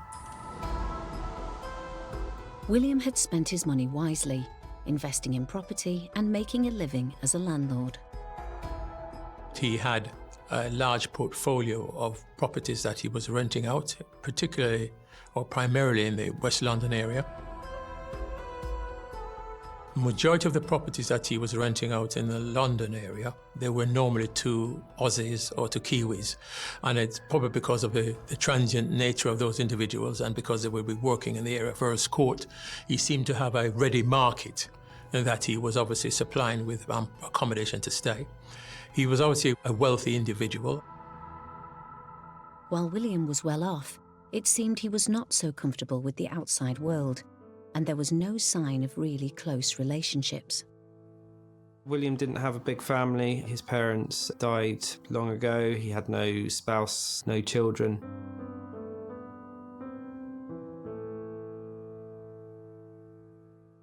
William had had a difficult start in life, so unsurprisingly, he kept his life private. But to others, this privacy was unsettling. He led quite a complex lifestyle. When he was having these properties renovated, he'd often fall out with the builders, owing them a lot of money. So the builders were trying to get hold of him. When he rented his properties out, he would often keep the deposits and they would try and get hold of him as well. So it was quite a complex character in that he owed a lot of people a lot of money, but he made it very difficult for them to track him down. From what we understand, somebody who's pretty difficult as a landlord and, would use cheaper builders rather than spend the money. And for me, psychologically, this possibly speaks to somebody who saw holding on to money as a form of security, almost like a blanket of protection. The jewel in the crown of the Saunderson Smiths' property empire was a large terraced townhouse in Brook Green. All of a sudden, in 2011, he evicted the students living there and moved himself in. Although he was a multimillionaire, he didn't necessarily live an outward-facing, flamboyant millionaire's lifestyle. Rather, he was quite recluse, clandestine, and kept a very low profile. The house in Brook Green became not only William's home, but also his biggest building project. The property was in a huge state of renovation. On every single one of the 4 floors, there was building materials. He was doing it up. His builders, he had entrusted them, I believe, on several of his building projects. The property at the time, even back in 2011, whilst it was being done up, was probably worth in the region of £2 million. Although residents on the road suspected William was perhaps converting it back to a family house, they barely saw their new neighbour. To some people, he was William Saunderson Smith. To others, he was simply known as John, his middle name. Being a local landlord kept him busy. He took a lot of money in rent. He charged a lot of people the upfront deposit, but always collect the money in cash. He spent most of his time visiting these different addresses, collecting his rent. He didn't really take much of the money to the bank. And he had all this money, and over years and years, he led quite a reclusive lifestyle, so he had no real major means of spending this money. And so the money just built up. And this business model worked for a very long time until the banks clamped down on exactly where this cash was coming from, money laundering regulations, etc. And all of a sudden, he had all this cash, but there was nowhere for him to put it. With the constant building work at his home, keeping track of his business started to get too much, and William John finally admitted he needed some help. John hired an assistant on Gumtree, and this young lad, his job really was to try and put his finances in order and some sort of semblance of normality to his accounts. William had started to let people into his life, but one morning it became clear that something wasn't right. On Friday 21st of October 2011, he had arranged a meeting with the young assistant he'd hired. On the morning he was supposed to meet with John. John didn't turn up. And so we came to the house. And because it was being done up, there was a newly painted sash window on the left of the door. And there was a clear mark on there that had been jemmied with a screwdriver or something similar. And the PA went inside and found John's lifeless body upstairs in a state of undress on the very top floor.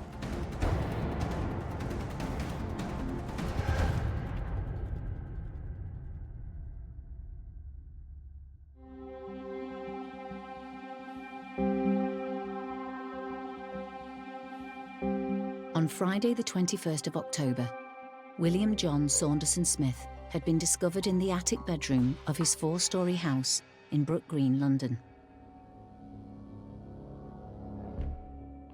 I was informed on the late Friday evening that William Saunderson Smith had been found battered about the head in his attic room. He was naked from the waist down. It would appear as if there was obviously a struggle in his attic room at the time. Therefore, that's where we started the investigation. Detective Chief Inspector Howard Groves of the Met's Homicide and Serious Crime Command was appointed as the senior investigating officer on the case. I visited the vicinity of the crime scene, but I didn't enter the crime scene. Sometimes when we watch television programs, we see the detectives in the murder scene walking around, picking up items and drawing crayon markings around the body and all those things. In reality, it doesn't happen like that. I don't want to go into a scene and contaminate it. Once the investigators, in terms of forensics, have completed their job, then I would go into the scene. Detective Inspector John Finch was also on the team. In the initial stages of a murder investigation, it looks like organised chaos. Everybody's got a job. You appoint your exhibits officers, your family liaison officers, house-to-house, telephones officers. Everybody's got a job. To an outsider, it might look a bit disorganised. But we held a team meeting, told everybody what we knew at this moment in time, set everybody their tasks, and they set about investigating the murder. There wasn't any shops. It was just completely residential street. So did any neighbour hear or see anything unusual? A lot of people nowadays have CCTV on their front door, but it's still able to see the street sometimes from that. We knew that although it was a residential street, within 20 yards of that junction, there was a main road. And therefore, there should have been CCTV that would have either shown vehicles entering or leaving. William lived alone, and there were signs of a break-in on one of the downstairs windows. What was immediately obvious was that, judging by the freshness of the blood and William's injuries, he had been killed in the last 24 hours. The unusual thing about this case from the outset, I remember saying to my staff, we've got a whodunit because we knew where it happened and we knew roughly when it happened in terms of time, but we didn't know who committed the offence and why.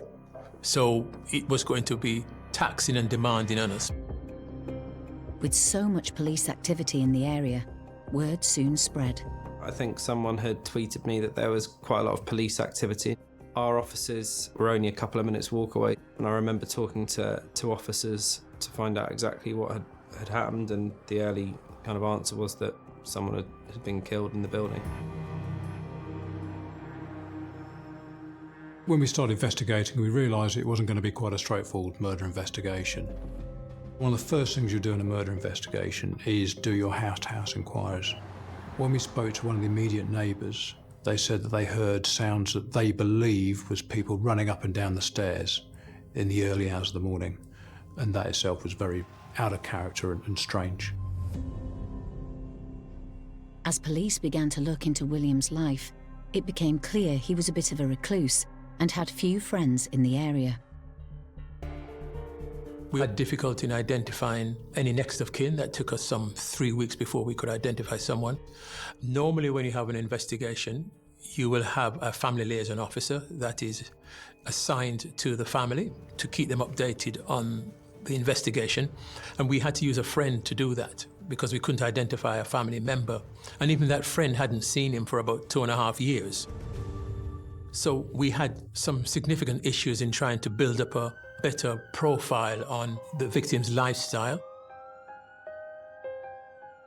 Police hoped they could find some forensic evidence at the scene that might shed more light on William and his killer. Literally, to begin with, we had John's lifeless body on the top floor and not an awful lot to go on in the initial stages.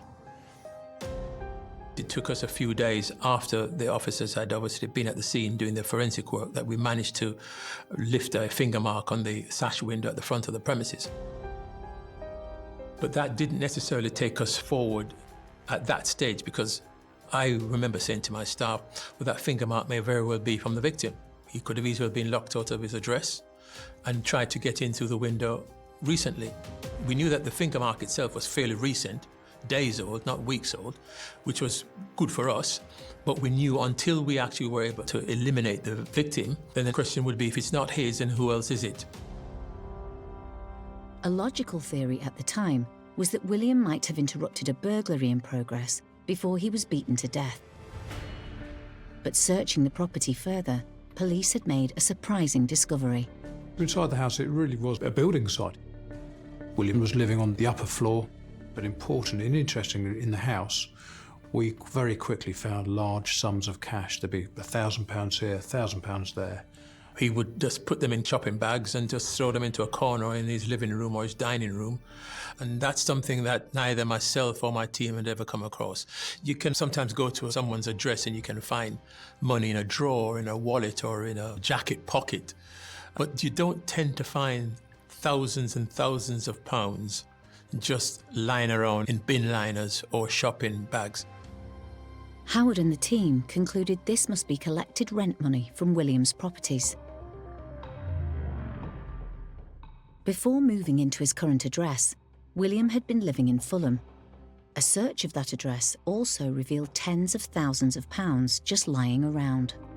So that was very unusual. But that also brought with it certain issues that the team had to deal with, because from the moment that they informed me that they had found that significant amount of cash at both addresses, they had to stop what they were doing.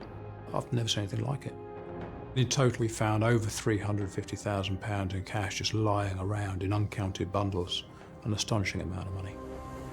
We had to therefore then get officers from a particular unit that would come and witness them counting the money and then securing it so that it can then be taken away. Because obviously one of the things we had to ensure is that the credibility of those officers was maintained, and for the organisation that there couldn't be any suggestion at a later stage that more money was there and we only retrieved X when there was Y. So that was an unusual thing. We'd never experienced doing anything of that magnitude before. At the Brook Green house, officers eventually counted nearly £250,000 in cash, and there was even more at other addresses. I'm wondering whether this almost obsessive collection of money, hiding it, not putting it in a bank, but putting it in various different properties, was a form of him feeling secure, having some control over his life. And what does money often give you? A feeling of, I've got everything I need around me. I've got security. No one can take it away from me. And therefore it gives me some sense of control over what happens to me. With so much money still in his home, it was not immediately obvious what motive William's killer may have had. Some may argue and say that this case has the hallmarks of a robbery that's gone wrong. I don't think that this is the case. Usually in cases whereby robberies have gone wrong, the assault, the violence tends to be quite moderate. In this case, there's evidence to suggest that the violence that was inflicted on William was quite extreme, it was aggressive, and it has the descriptions of overkill. And as such, I don't think that this case is a robbery that had gone wrong.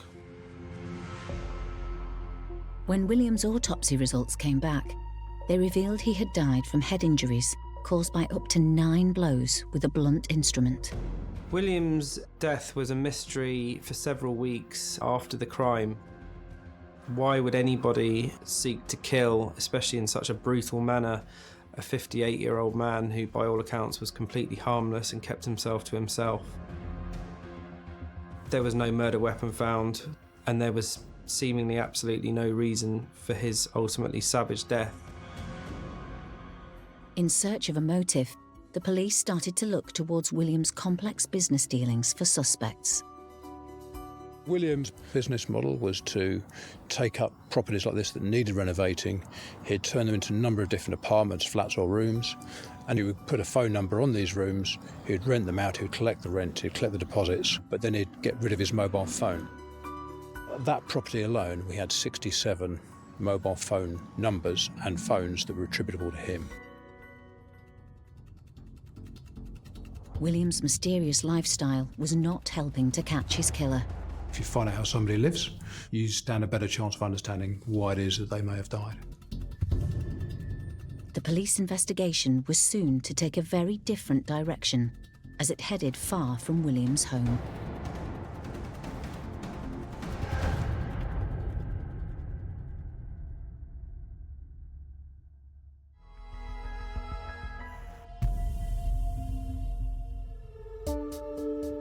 In October 2011, the Met Police's Homicide and Major Crime Division were investigating the murder of reclusive property multimillionaire William Saunderson Smith, who had been found battered to death in the bedroom of his London townhouse. For the first couple of weeks, we didn't have a suspect, there was nobody arrested. We were doing our investigation, there was an awful lot of material to be going through. There was a lot going on. The police investigating William's death were baffled by the case and were struggling to either track down his next of kin or to paint a picture of his life. We had to really try and reverse engineer his life to try and find out really what had happened. We understood from one friend that we could find that he was gay, yet we didn't really have any other understanding of exactly what his private life looked like. So to begin with, we had a number of different strands that we needed to look at to try and find if there was some sort of motive. Even keeping track of William's phone contacts was a struggle. I've never had a murder investigation where you've got 67 phones attributable to one victim. There was no phone that was particularly identifiable to be his current phone. All these phones just scattered around the 4 floors of his townhouse. With bundles of money totalling nearly £250,000 left in William's house, robbery seemed an unlikely motive. In an effort to track William's last known movements, the police launched a media appeal. There were plenty of gay venues in and around Old Brompton Road in Kensington, which he would often frequent, and that was another line of police inquiry in terms of, was this a sexually motivated crime? We didn't discover too much about his lifestyle, his private life. We knew he was gay, but didn't really know anything more than that. It seemed likely that William knew his killer, but with few family and friends to talk to, there were no obvious suspects. Just because somebody is difficult, a recluse, has a secret existence, and might be not the world's greatest landlord and may at times have underpaid people, does not mean they deserve to be bludgeoned to death.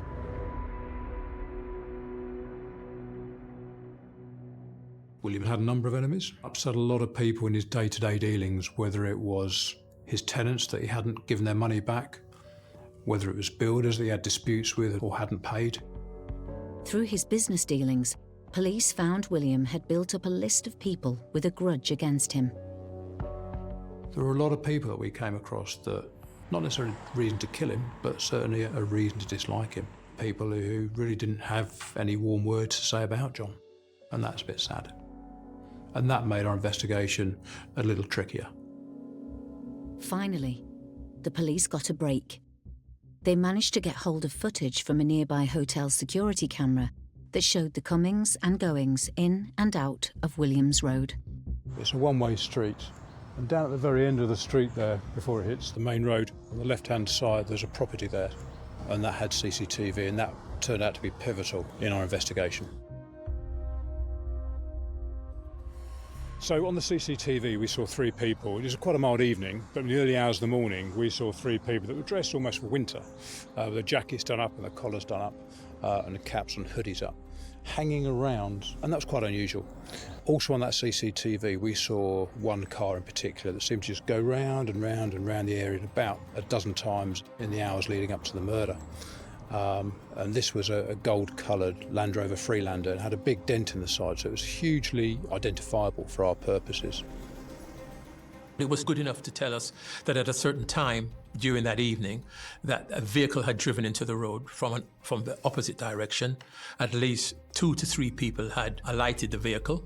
1 person remained in the vehicle, and we surmised that that person was probably acting as a lookout, and that at least 2 other people then went in the direction of the victim's address.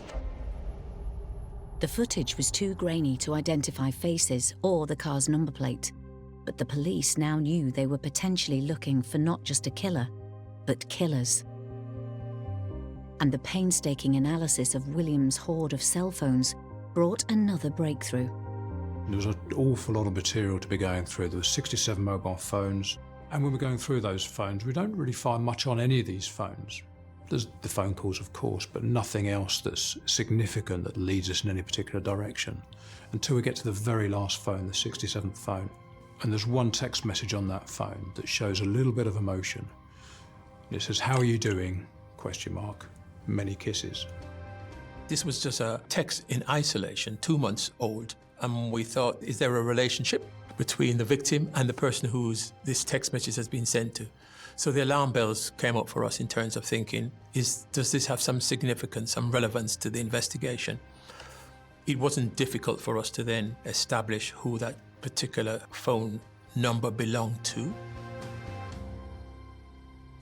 William had sent the text to a Polish man called David Reimar, someone who also knew William as John. David Reimar was already a name that was in our system as a builder that had done some work for John in the weeks leading up to his murder. And so straight away, we thought, well, let's have a little bit more of a look at David Reimar. Could David Reimar be gay? Could he be a boyfriend of John's? We don't know. So we started looking at David Reimar, and that's really when the investigation took a significant turn. We were able to establish where he lived. Officers visited that address. They weren't able to find him, but what they were able to establish is that Reimar hadn't been seen at that address for at least 2 days. His girlfriend hadn't seen him, neither had the landlord, and that was out of character. We'd normally see him at the address. His girlfriend would have spoken to him. So yet again, the lights are flashing for us in terms of why is this individual disappeared all of a sudden? David Reimar lived in Acton, not far from Brook Green. But as they had his number, the team could access and examine location data to see where and when his phone was used. His phone was in the Hammersmith area at the time of the murder. So what we then said was that he's one of those 3 individuals outside in the early hours of the morning when we think William was killed. And when we looked at his phone, he'd made phone calls as well, also in that area at the time.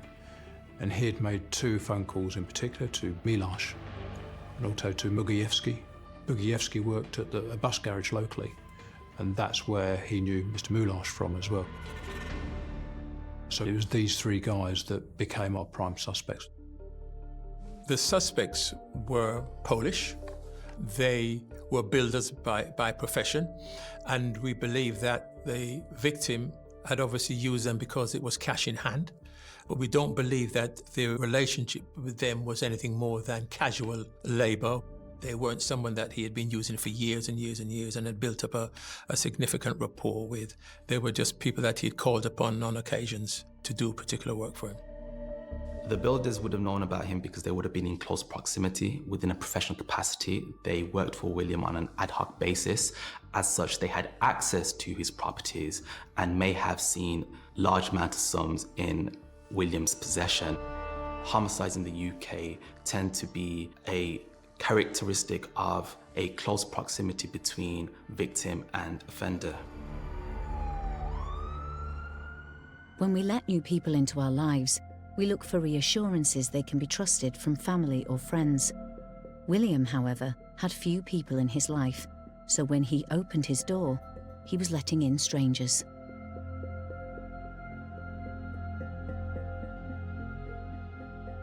William had a reclusive, secret lifestyle. His sexuality, his financial status, not perhaps putting money in a bank, but more hiding it in some of his properties.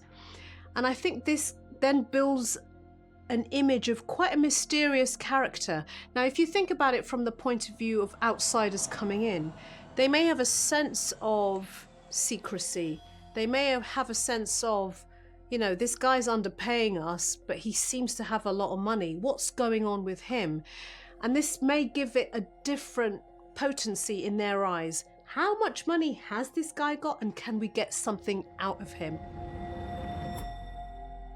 Winding back the hotel's CCTV footage to earlier on in the day of William's murder, the police could see 3 men arriving at the house, presumably to do some work for him. They did a recce of the address before. You know, we were confident that they had driven around and had identified where CCTV footage was likely to be. They took all the back routes that they could to get to the address in the first instance, and we were able to prove that.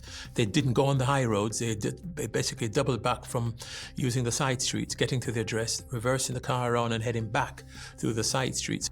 We were able to show that the 3 phones for those 3 individuals were all in a particular area at a particular time together. So they weren't at 3 different locations across London at the time the victim was attacked. They were all pinging close to the victim's address.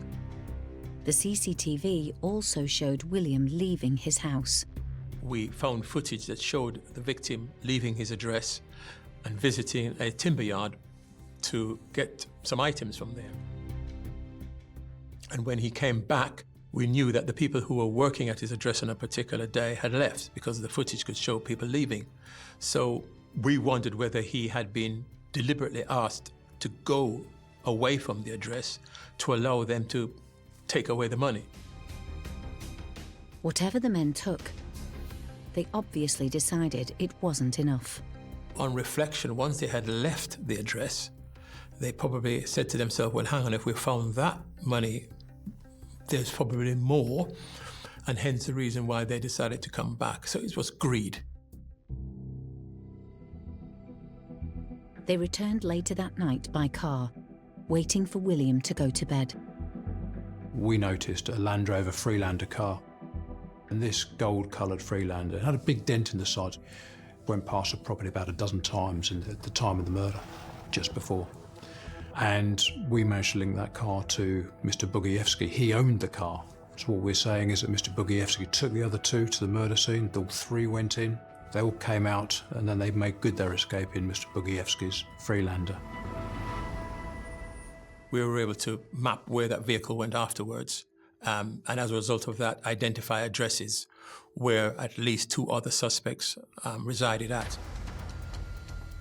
Using mobile phone data, the detectives continued to track the movements of the suspects immediately after the time William was killed. Importantly, David Reimar left the country from Victoria Coach Station within hours of the murder. He had taken the first coach from Victoria Coach Station to Paris. Bugievsky followed suit, leaving on a later coach to Paris to join up with Reimar. There were photographs taken of them at the Eiffel Tower. We knew that some of the purchases that they'd made was more than likely would have been done by the money that they had recovered from the address. The evidence police were gathering was pointing at William's builders, but finding them was going to be a whole new challenge.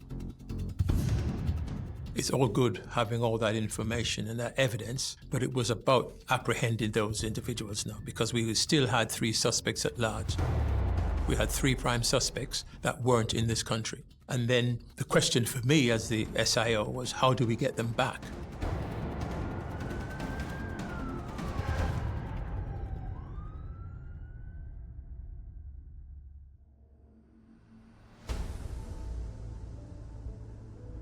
In November 2011, police had identified the 3 men they believed had brutally murdered reclusive 58-year-old William John Saunderson Smith in his London home. Records showed that all 3 had now returned to their native Poland. Normally, you'd be thinking about getting a warrant for them to come back, but that is a quite protracted and time-consuming process.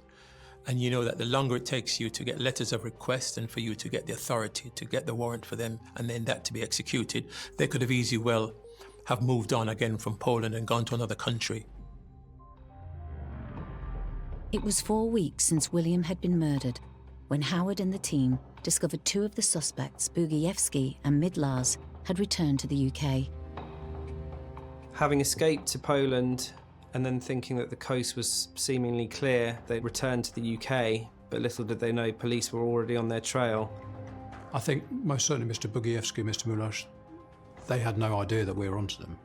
And I think they felt it was safe to come back to the UK. And they came back and they were wrong. Police arrested the pair in their homes on November 18th, 2011. 38-year-old Slavomir Bugiewski was charged with murder. A week later, on November 26th, Ireneusz Midlars was charged with the same. Bugiewski's car was also seized. We did some forensic work on it, and we were able to recover at least 2 bloodstain marks within the vehicle of the victim. So that in itself was significant evidence, because we were then going to be able to say, why is the victim's blood in this vehicle? There's no reason why he should have been in it. Not only that, but there was a mixed profile within the victim's blood of one of the suspects, which would have indicated that at the time of the attack, one of the suspects must have attacked the victim. There were now 3 prime suspects for William's murder, but what had happened that day in the house was still a mystery. One of the 3 builders, 24-year-old David Reimar, was still at large in Poland. We thought, why not just give him a ring? We gave him a ring. We knew he was quite an overconfident, arrogant chap. And we said to David, look, we're investigating this murder. We know you know him. Can you come back, please? We want to have a talk to you about it. And he said, yeah, okay, I'll come back to the UK. I couldn't believe that he'd agreed to it. And I thought, well, maybe he's just going to go on the run now in Poland. But we bought him a plane ticket, and he got on that plane. And then when he came back to the UK, he was arrested off the plane.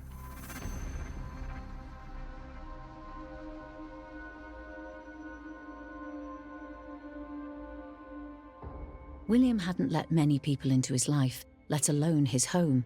But when he did, it seemed they had betrayed his trust in the worst possible way.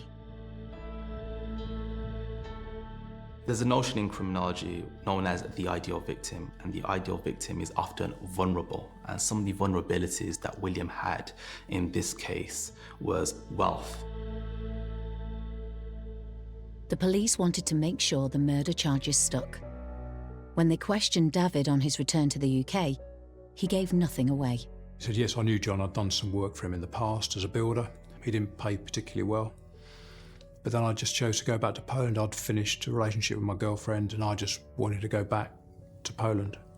We asked him why he'd gone via France, and he didn't really have an answer for that other than it was the first opportunity to get out of the country. In terms of the text message, we were never able to establish whether there was a relationship between Reimar and our victim. But to be perfectly honest with you, that was not something that was going to concern us anymore. The mere fact that we were able to identify who that phone number was attributed to was enough. We didn't have to drill down into that anymore. One thing that became hugely apparent to us was that David had money problems. And Mr. Bugiewski, he owed people money as well. This, for us, we're saying, was a motive for the killing. The CPS, on reflection, having looked at all of the mounting of evidence that we'd gathered in terms of forensics, in terms of phone data, in terms of CCTV footage, the CPS decided, yes, sufficient for them to be charged. And then, as they say, let the battle commence. On Monday, 16th of July 2012, Reimar, Bugiewski and Midlars all went on trial for murder at the Old Bailey. All three pleaded not guilty.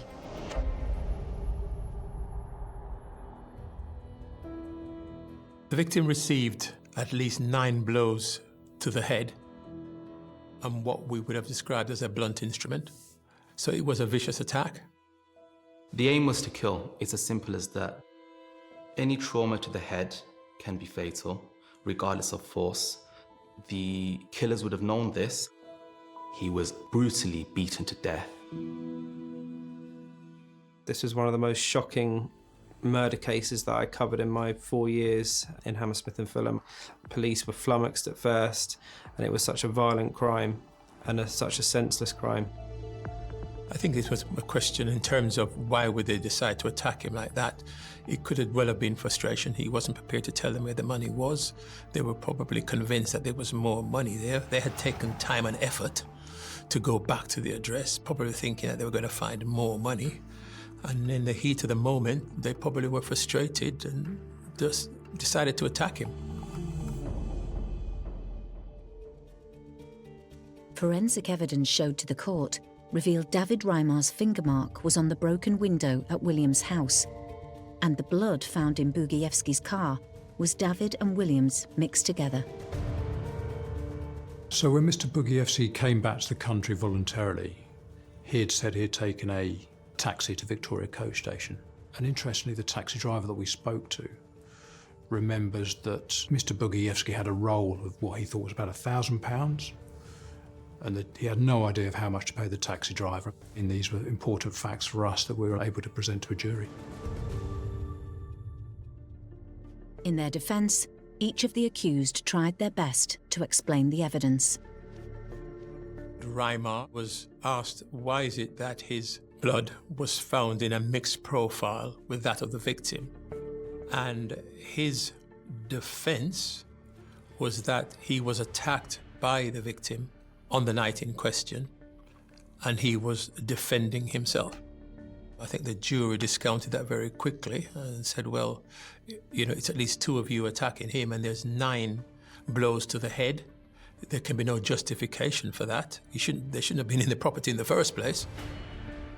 Interestingly, I remember, though, that when we were going through how much money was at the house, and there was a big bundle, a black bin liner full of cash, just by William's head.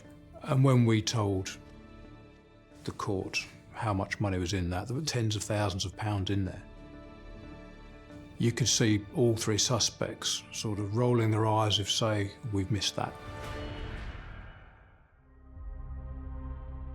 There was no doubt in my mind that they were guilty. But at that particular point, I knew beyond all doubt those guys had done it, and the jury agreed. On August 10th, 2012, after a 4-week trial, all 3 men were convicted of the murder of William Sanderson Smith and jailed for life to serve a minimum of 30 years. There was a definite sense of justice being done in the courtroom. The detail of what they put William through really was truly horrific, and they deserve every single day of their sentences. It was also a relief for the community, knowing that the 3 suspects were no longer at large. The only family of Williams that the police had been able to find was the cousin he'd grown up with. He would normally visit them at Christmas. He would always bring presents. He was quiet, but he was a loving individual. William's story is incredibly tragic and painful because you've got somebody who is a recluse. Perhaps he may have issues around allowing people to get too close to him, so compartmentalised his life in quite a complex, complicated way. And what a terrible, tragic end to his own life. I think his family, as any family, would struggle to come to terms with William's death, the brutality of it, the senselessness of it, and I'm sure to this day they still miss him. William had tragedy in his life from a very early age, and sadly, it ended that way too.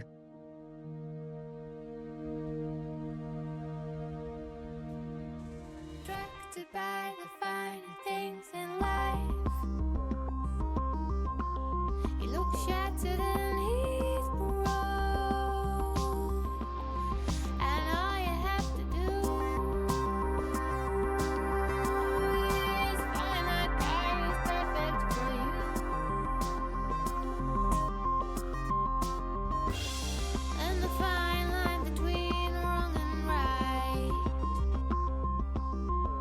Meeting someone, falling in love, having a baby. These are some of life's greatest moments, or they should be. But in 2013, one young mother's life reached an horrific premature end. Everything was going well for her. She was beautiful and had been a contestant in Miss Africa. She'd been a model. In 2009, she met the man who went on to kill her. Lena Kaza lived here amongst one of these flats we see here, and it was here where she met her death.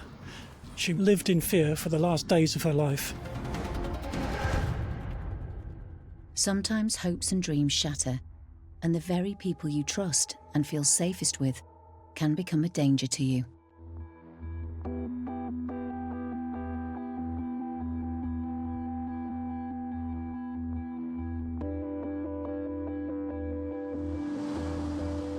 There are lovely parts of Leighton with plenty of beautiful housing, affordable to most people, and with easy access to the city and to London. It's a nice place to live. In 2012, the London suburb of Leighton was home to 29-year-old Lena Keza. Lena was very close to her older brother, Ivan. She used to enjoy life as a normal person. She grew up in a Christian family, but as she was growing up, she got her education. The family's roots were in Africa. Lena came from a very educated and, I would say, elite family in Rwanda. She was someone who seems like she was a very vibrant and loving person, and certainly her family absolutely adored her. We grew up in a Christian family. My dad was a reverend of a church. My dad did everything to make sure that he educated not only boys, but also girls as well. In 1998, Ivan left war-torn Rwanda to try and build a new life in the UK. Almost 10 years later, in 2007, Lena followed in his footsteps. When she came here first time, she stayed with me, but then she moved over to Wolverhampton because that's where she applied for her education. For Lena, moving from Rwanda to the UK would have been a huge move in all sorts of ways, culturally, lifestyle, but she took the big step and came here. Amazingly, Lena, when she came over here, she settled in easily. Her character is like, she takes things so easy. While in London, Lena had a big impact on everyone she met and soon became involved in modelling. She met up a guy somewhere here in London where he used to be a photographer. And from there, he just decided to take her on. And just from then, she was into modeling. That's how even I remember the first time she told me, I said, what? She was doing that and doing whatever she wanted to do. Yeah, and it was working for her. Lena was beautiful, kind, charming, and highly intelligent. She was studying for a bachelor's degree at the University of Wolverhampton. The future seemed bright. She wanted to be a social worker. We have evidence of her trying to get into the university to do a programme to help her qualify here. She knew that one day when she goes to Rwanda, she's going to change how they do their social working in Rwanda. It wasn't all work for Lena. She also continued with another of her loves, dance. She had so many friends, people around her. She was a good dancer, every type of dance, but normally she wanted to dance our traditional dance because even when she came over here, she created her own group. It was through her love of dance that in 2009, Lena met a man, David Gikawa. Lena was from a Rwandan background. Gikawa was from a Ugandan background, but they met at a Rwandan dance night. And outwardly charming, they fell in love. The first time I was scared as a big brother. And then I said, I want to know the person. I want to see the guy. And then when I saw him, then, okay. You know, like the normal person, she's grown up, she makes her own decisions. So I just respected the way she handled the whole thing. In 2010, Lena added another string to her bow when she became a contestant in the annual Miss Africa competition. I remember when she wanted to join Miss Africa, it was a joke, but for some reasons, she just go with it. It was during the competition that she got some surprising news that changed her relationship with David. She became pregnant in around 2010. I think things started to go wrong. She was dependent on him financially. I also think that she probably felt quite ashamed about being pregnant, and she also probably really wanted things to work out. Lena kept her pregnancy quiet for as long as she could. She graduated university, and she and David decided to leave Wolverhampton. She moved to London, which meant that she was kind of isolated from her family, even though her family were very loving and supportive of her. I didn't even realize that she was pregnant. But then, because it was the first pregnancy, so I thought she just put on weight. One day I confronted her, and then she told me that she was pregnant. And by then, I think she was 8 months pregnant. Then she told me not to tell my mom. Of course, I said I can never hide it away from my mom, so I had to ring my mom. When I spoke to mom about it, my mom took it easy, said, that's fine. The baby's gonna come, we're gonna look after the baby, that was it. At the start, Lena and David had a good relationship, but it went downhill when she became pregnant and they relocated to London.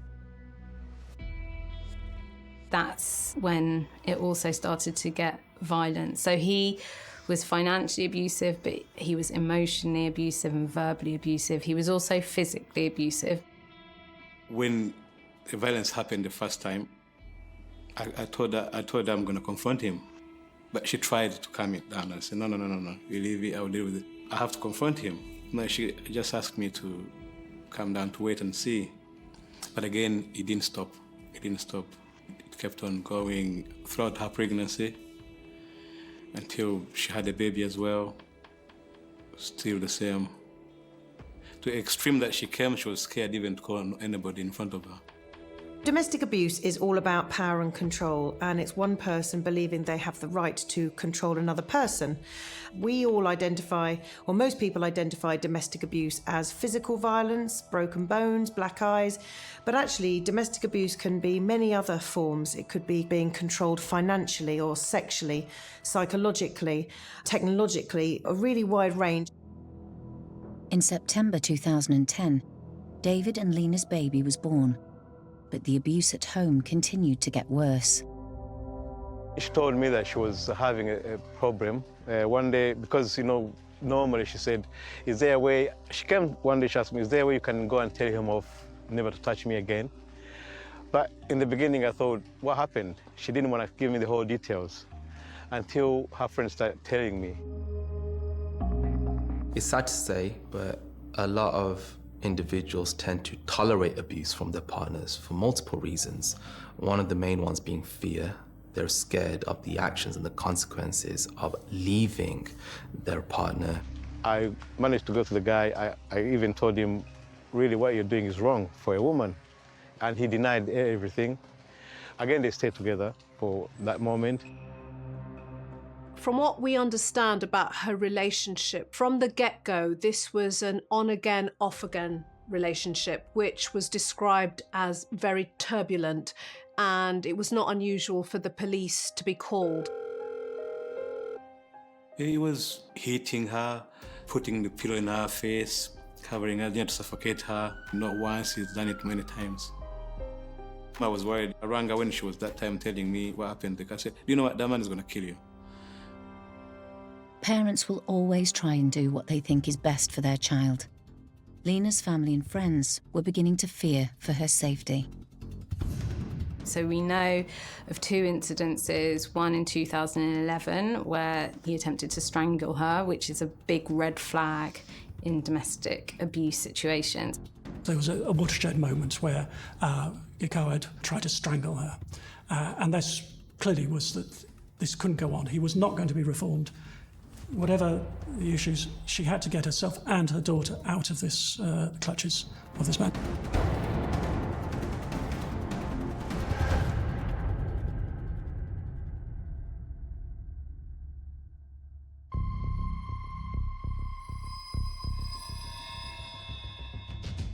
In March 2011, 36-year-old security guard David Gikawa attacked his partner Lena.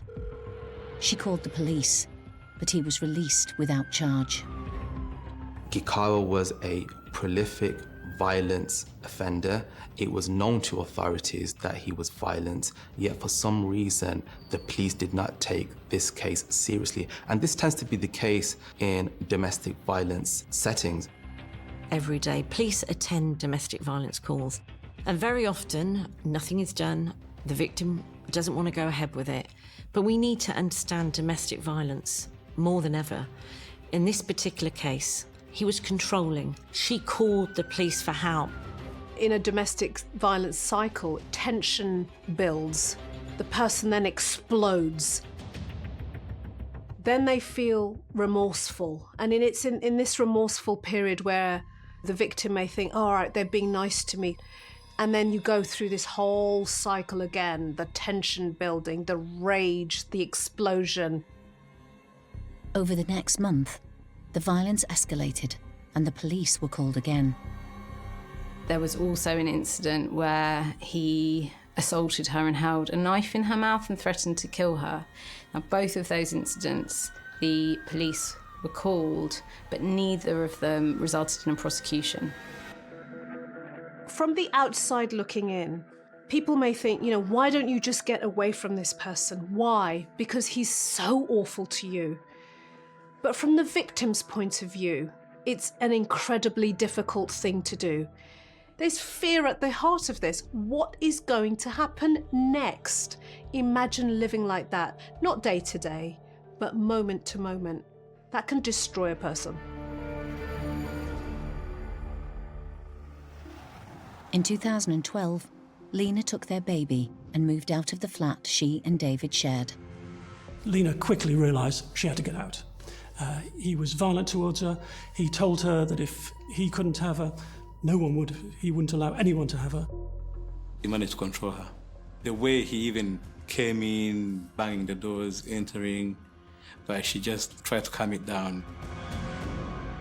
With domestic violence, very often the victim doesn't want to pursue an inquiry, doesn't want to pursue the investigation because they are being controlled and they don't want to go ahead with the investigation. And they also believe that next time it won't happen. He will change his ways. Lena had finally had enough, but would David accept that it was over between them? Lena moved to a new flat in Walthamstow, but David soon followed her there. When I was there trying to do a bit of renovation, like painting the house, and he came over there, he didn't even want to go. Because of Lena's character, he just told, let him stay and then ask him to help her, and he stayed. Acting like nothing had changed, David had persuaded Lena that they were still a couple. However, the violence now started to spread outside the house. They were in a club somewhere here called Kent Road. For some reasons, David got angry, agitated, and grabbed her neck and threw her in the car and drove back home. But her friends called the police and sent them there. The police came, they found Lena was on the floor, David on top of her with a knife. And actually, he punched through the carpet and she was moving ahead. The police came in. When they came in, they took him. All they've done is just arrest him for one night. Even though she'd involved the authorities, it seemed as if Lena's pleas were falling on deaf ears. Meanwhile, David's behaviour was getting more and more frightening. Lena reached out to the police. She spoke to them and she told them that Gikawa was being abusive towards her. Gikawa was stalking her. Gikawa threatened her. He didn't want anyone else to have her. He wanted to control her, and because he couldn't have her, he had a violent background and clearly a drink problem. He had all the classic symptoms. All the alarm bells were ringing. They stayed together, I think, because Lena wanted to do what was best, what she thought was best for their daughter, to try and establish a stable family background. She was one of the best mother. She loved her baby so much. It was like, it was her life. She was very loving of her family and in particular her daughter. And I think all of her, she was motivated by wanting to have a good, supportive life full of opportunity for her daughter.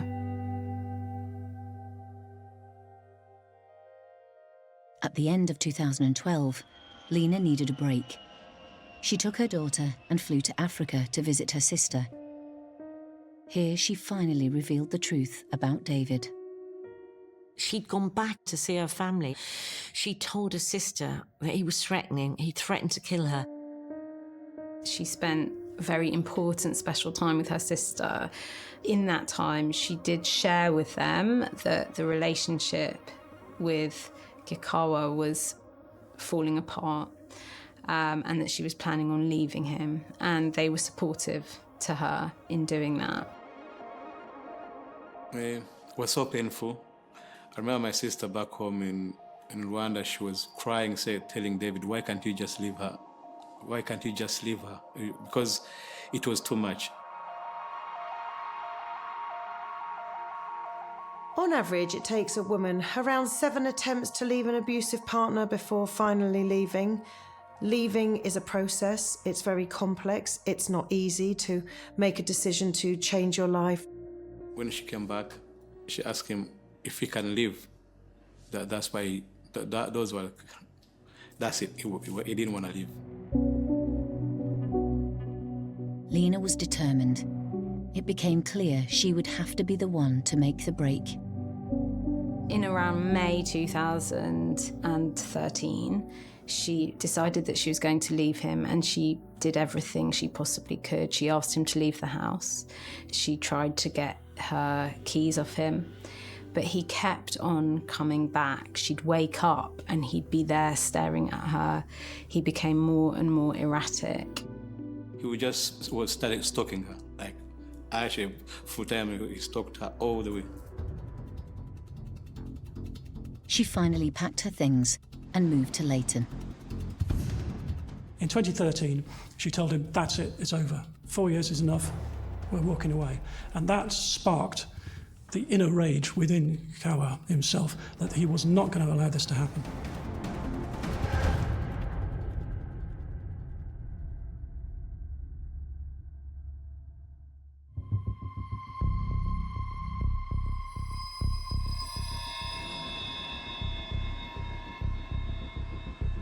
After years of abuse at the hands of her boyfriend David Gikawa, Lena Keza had moved into a new flat with her daughter. Lena had only moved to this flat when she ended her relationship with Gikawa to get away from him to a place where she thought she and her 2-year-old daughter would be safe. Lena would have felt very afraid. She was desperate and did as much as she could to protect herself and her daughter from harm. I think it would have been incredibly difficult for Lena to leave this guy because she also had a child with him. Now, people in this kind of domestic violence web, what's going on for the abuser is that they feel they have the right to totally control somebody else's existence. In July 2013, she started to get very worried because essentially he was stalking her. He'd appear at her house, she'd see him regularly outside the window, and she started to do everything that she could to protect herself. It was becoming like so controlling, so much of tormenting. I don't know how I can describe those last weeks. She sought help. She saw a solicitor. She wanted him to be arrested for stalking, harassing her. She was trying to get an injunction. She wanted to take action.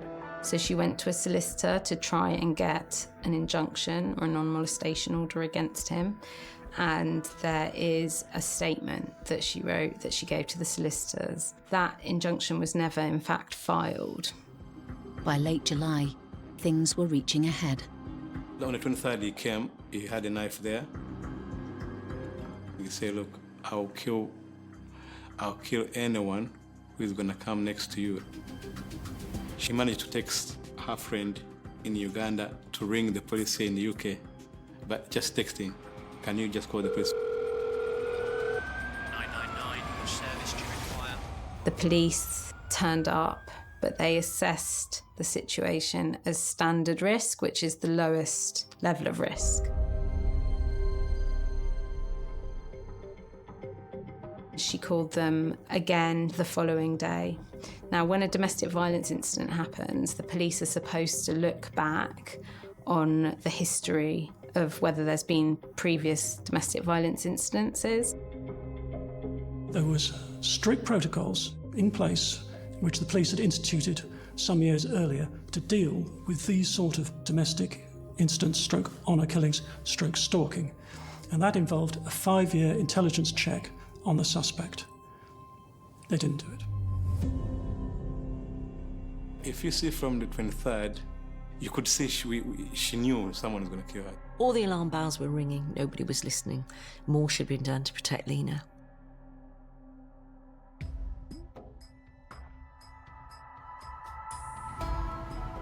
On the evening of 28th of July 2013, David Gikawa was continuing to stalk Lena and was outside her flat. She phoned the police 3 times, telling them, this man's got a knife, he's already slashed one of my friend's car's tyres, he's outside. I'm so scared, I can't breathe. Eventually at 1 a.m, 2 police constables turned up. She showed them evidence of the fear that she was living in, the slashed tyres. She taped Gikawa, threatening her, albeit in Ugandan, but the tone of her voice would have been unmistakable. Which is obviously an incredibly intimidating and dangerous thing to do. They didn't take the details of the friends who were witnesses in terms of the harassment that she was suffering. They didn't take the details of the children who were at the house, and they assessed the case as medium risk. She told them, you've got to save me from this man. With the assessed risk increasing, the police filed another report and requested David contact them if he wanted to visit his daughter or attend Lena's flat for any reason.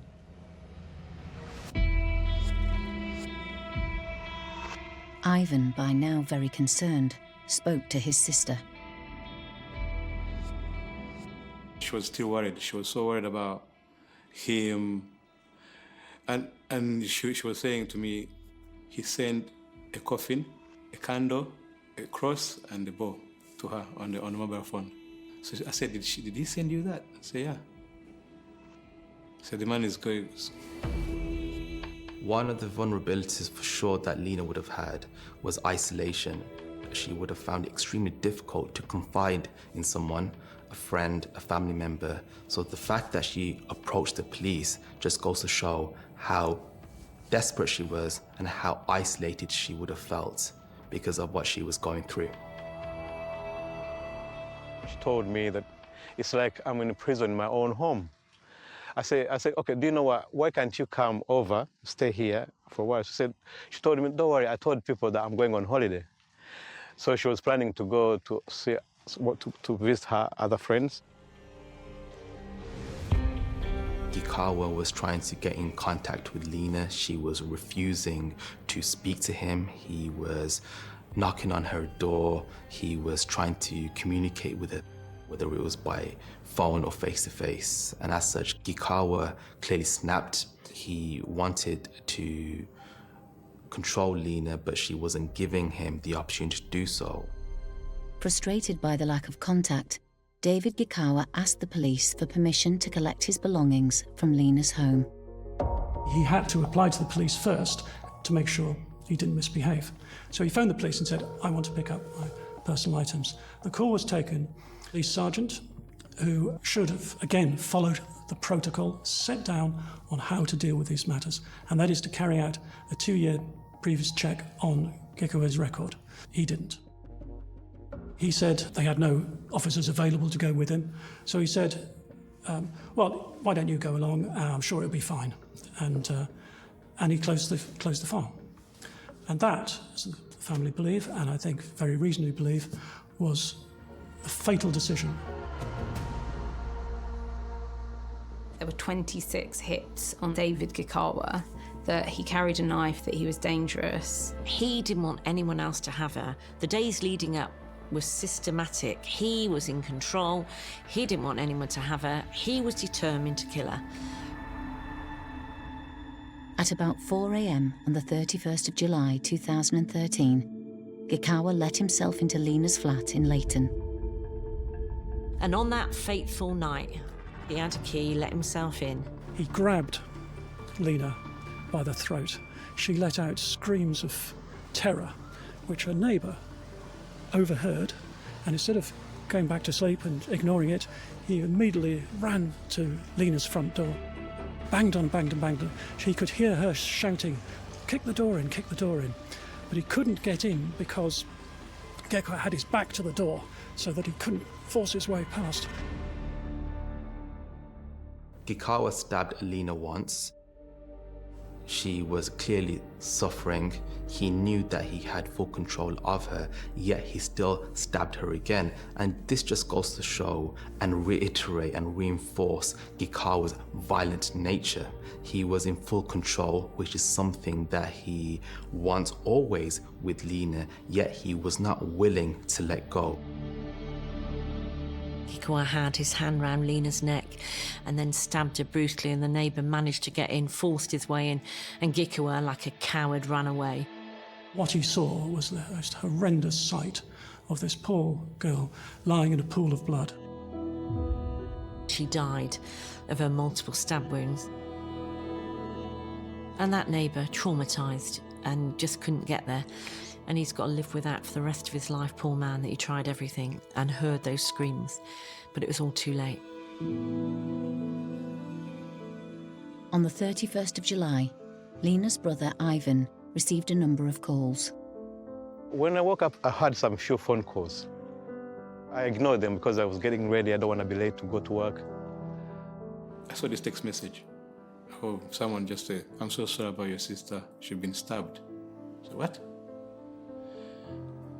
And I rang their number, and then they told me. I couldn't believe it. Actually, in my head, straight away, if it wasn't David, there was nobody. I jumped on a train going to Leighton. The train was so slow, I was like, I can't believe this. And then I'm trying to ring home. They don't know what I'm talking about. I'm trying to ring some friends. I say, can you confirm? You know, all these things, not even me, no one even could understand. And then, until about 8 o'clock, when everything just blew out from the media, the news.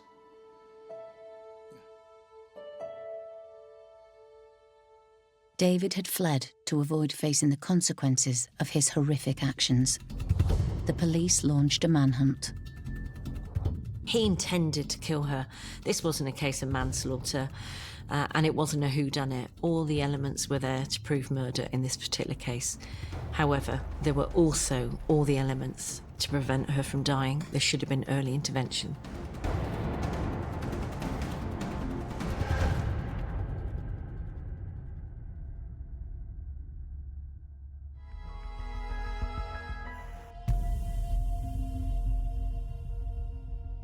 In Leighton, East London, former model Lena Keza had been stabbed to death by her ex-partner David Gikawa while her 2-year-old daughter was in the flat. These are the flats where Lena Keza lived and where she was brutally murdered. She lived the last days of her life here in her own home in a state of fear. On July 31st, having received news about the attack, Lena's brother Ivan arrived in Leighton. The place was cordoned off with the police. I said, I've got my sister living here. And one of the officers asked me, which is your sister? I said, Lena. Is she fine? Because I thought she would maybe just a stabbing, she'll be fine. The next thing, one of the liaison officers came to me. For the first time, I thought she's in the hospital maybe. So I wanted to know which hospital she's in. Until one of the officers came to me and say she was killed. I thought, if this is a dream, please let me wake up. I don't want to. It was so painful. It was one of the worst dreams. After hearing the news of her violent death, Lena's devastated friends and family struggled to comprehend what had happened. The only thing I asked, did he break in the house? They said no. The door was open. So I don't know if he managed to manipulate her to open the door or what he did. I just realized, okay, my sister's gone. Gikawa had fled the scene. The police needed to find him fast.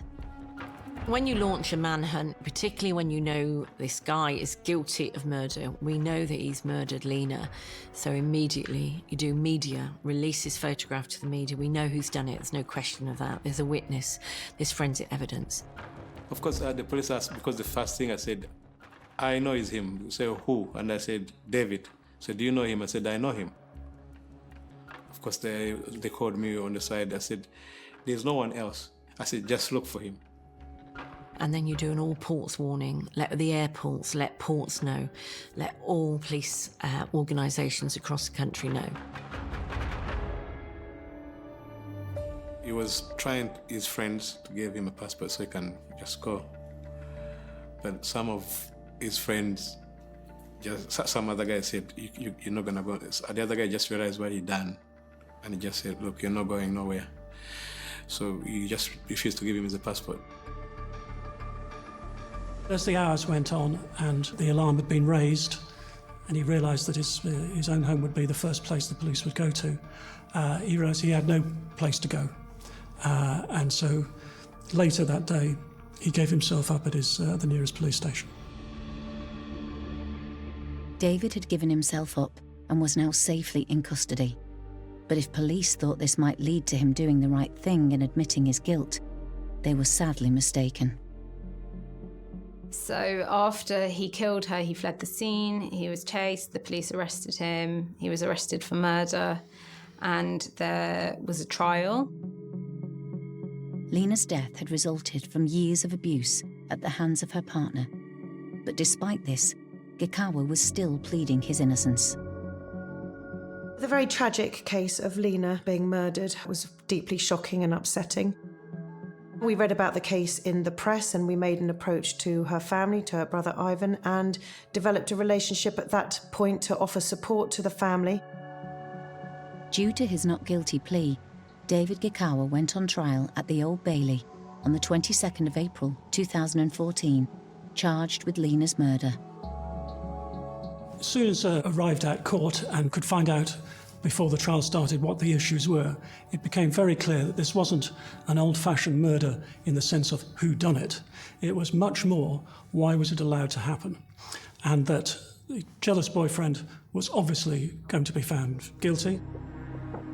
The family were made to endure the trial. One of the things that caused the family a lot of pain was that he sort of talked badly of her, despite everything that he had done.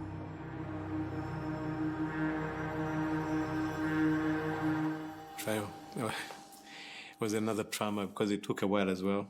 It took us nearly a month. Yeah, it was so sad the way he tried to slag off Lena. The way he tried to disrespect her. He didn't even give her a chance to rest in peace. During the trial, a picture emerged of David Gikawa as a very violent man. The trial was all about David Gikawa and his violent background and his violent tendencies, and the evidence, obviously, of the murder, of how he had done it and why he had done it. His background was scary, and I don't even know how he managed to get away with the whole thing. Because if you see his origin from Uganda, the crimes he's done, even the girlfriends he had, the way he was brutally beating them up, I was like, wow, I didn't even know. All that just came out. As far as I could see, Gikawa showed no remorse at all. It was clear that he thought that he had acted reasonably. He said he was planning to kill her, kill the daughter, and kill himself. They asked him, so why didn't you do it? He said it's because the knife broke into Lina, so he couldn't do the rest of it. Lie after lie after lie. He lied about everything. He lied his origin. He lied about everything. Finally, on the 23rd of May 2014, the jury reached a verdict. The jury's verdict would have come as no surprise to anyone, really, because of the mountain of evidence that the prosecution was able to produce in court to show that he was clearly the killer. In this particular case, Gikawa was what we call bang to rights. He was at the scene, he was seen by a witness, there was intention, there was motive, Lina was his partner, so all the elements to prove this case was there, and obviously an abundance of forensic evidence. David Gikawa was convicted unanimously by the jury of murder, and he was sentenced to life imprisonment, with the judge recommending that he serve a minimum of 21 years before he could even apply for release to the parole board. I think he's coward. Actually, he's a true representative of a psychopath. And he should know he's a real murderer. So I think he's where he belongs to be. He's still young enough to live his life again. And in my view, he's still a threat. He'll be a high-risk violent offender. He'll be monitored. But she's lost her life. And who knows what Lina could have become. And that little girl's lost her mum. It's heartbreaking. David took Lina's life, but he wasn't the only one being investigated. Those closest to Lina wanted answers as to why, despite repeated warnings, he was allowed the opportunity to kill her. After the trial had finished, the police issued a full apology for their failings, and they acknowledged that they had not shown the service that they should provide to the community. If all this organization had done more to help her, the police, if they had done a lot, and actually respond to the calls, to the alarm, I think David would have been scared. They could have done better to protect her, to listen to her as well.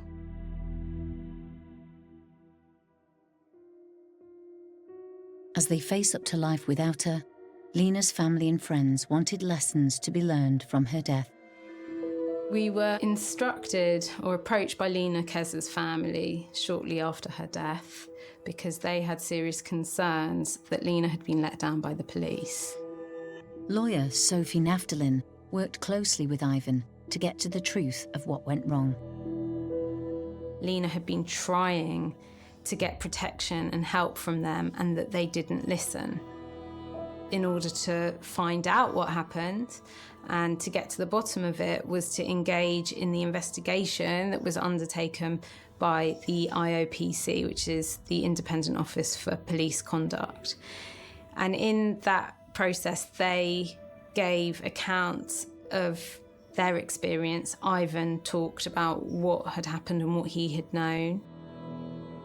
If only the police protocols put in place for exactly this sort of incident had been followed, the police would have been able to protect her, and she would have been taken into a place where she would have been safe. An exclusion zone would have been put around her.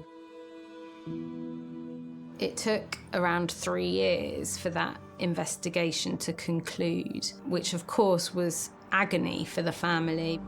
The IOPC found that 3 officers had a case to answer for gross misconduct in terms of the failings of how they had risk assessed the case.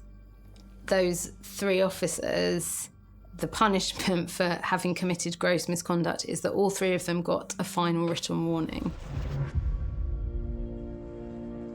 Even though the family felt vindicated that these officers had been found guilty of gross misconduct, they found it just shocking that none of those officers lost their job. This is a truly tragic case, not only because of the brutal butchering of a beautiful young girl, but the mistakes that were made, the police failures to follow their own protocol, is a terrible tragedy, because that ultimately was what led to her death at the hands of Gikuwa. The police were unable to protect her. Lena might be here today and she'd have seen her lovely little girl grow up, and that will never happen now. Lena's life has gone at the hands of a controlling, coercive, violent ex-partner. Her family want lessons to be learned from her case and her death to be used as a tool to improve systems so that the same doesn't happen again. What's so desperately tragic here is Lena's no longer with us. This is a relationship that was dreadful for her, but the connection that she had to him was the 2-year-old, the innocent victim in this terrible, terrible story, aside from Lena, was that child. Without Lena, it's sad. I really missed her. Now we are trying to bring up her daughter. Now she's with us. And then the connection she was putting more on our family. Our family also, I think, the smile, the jokes, the sense of humor. Even her friend, so to a friend, she was a good friend. To a sister, a great sister.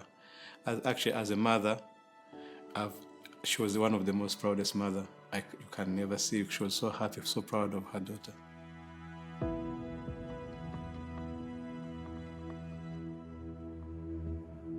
It's easy to end up in a bad relationship, and thankfully, some people escape and are able to try and move on. Tragically, Lena never had that chance.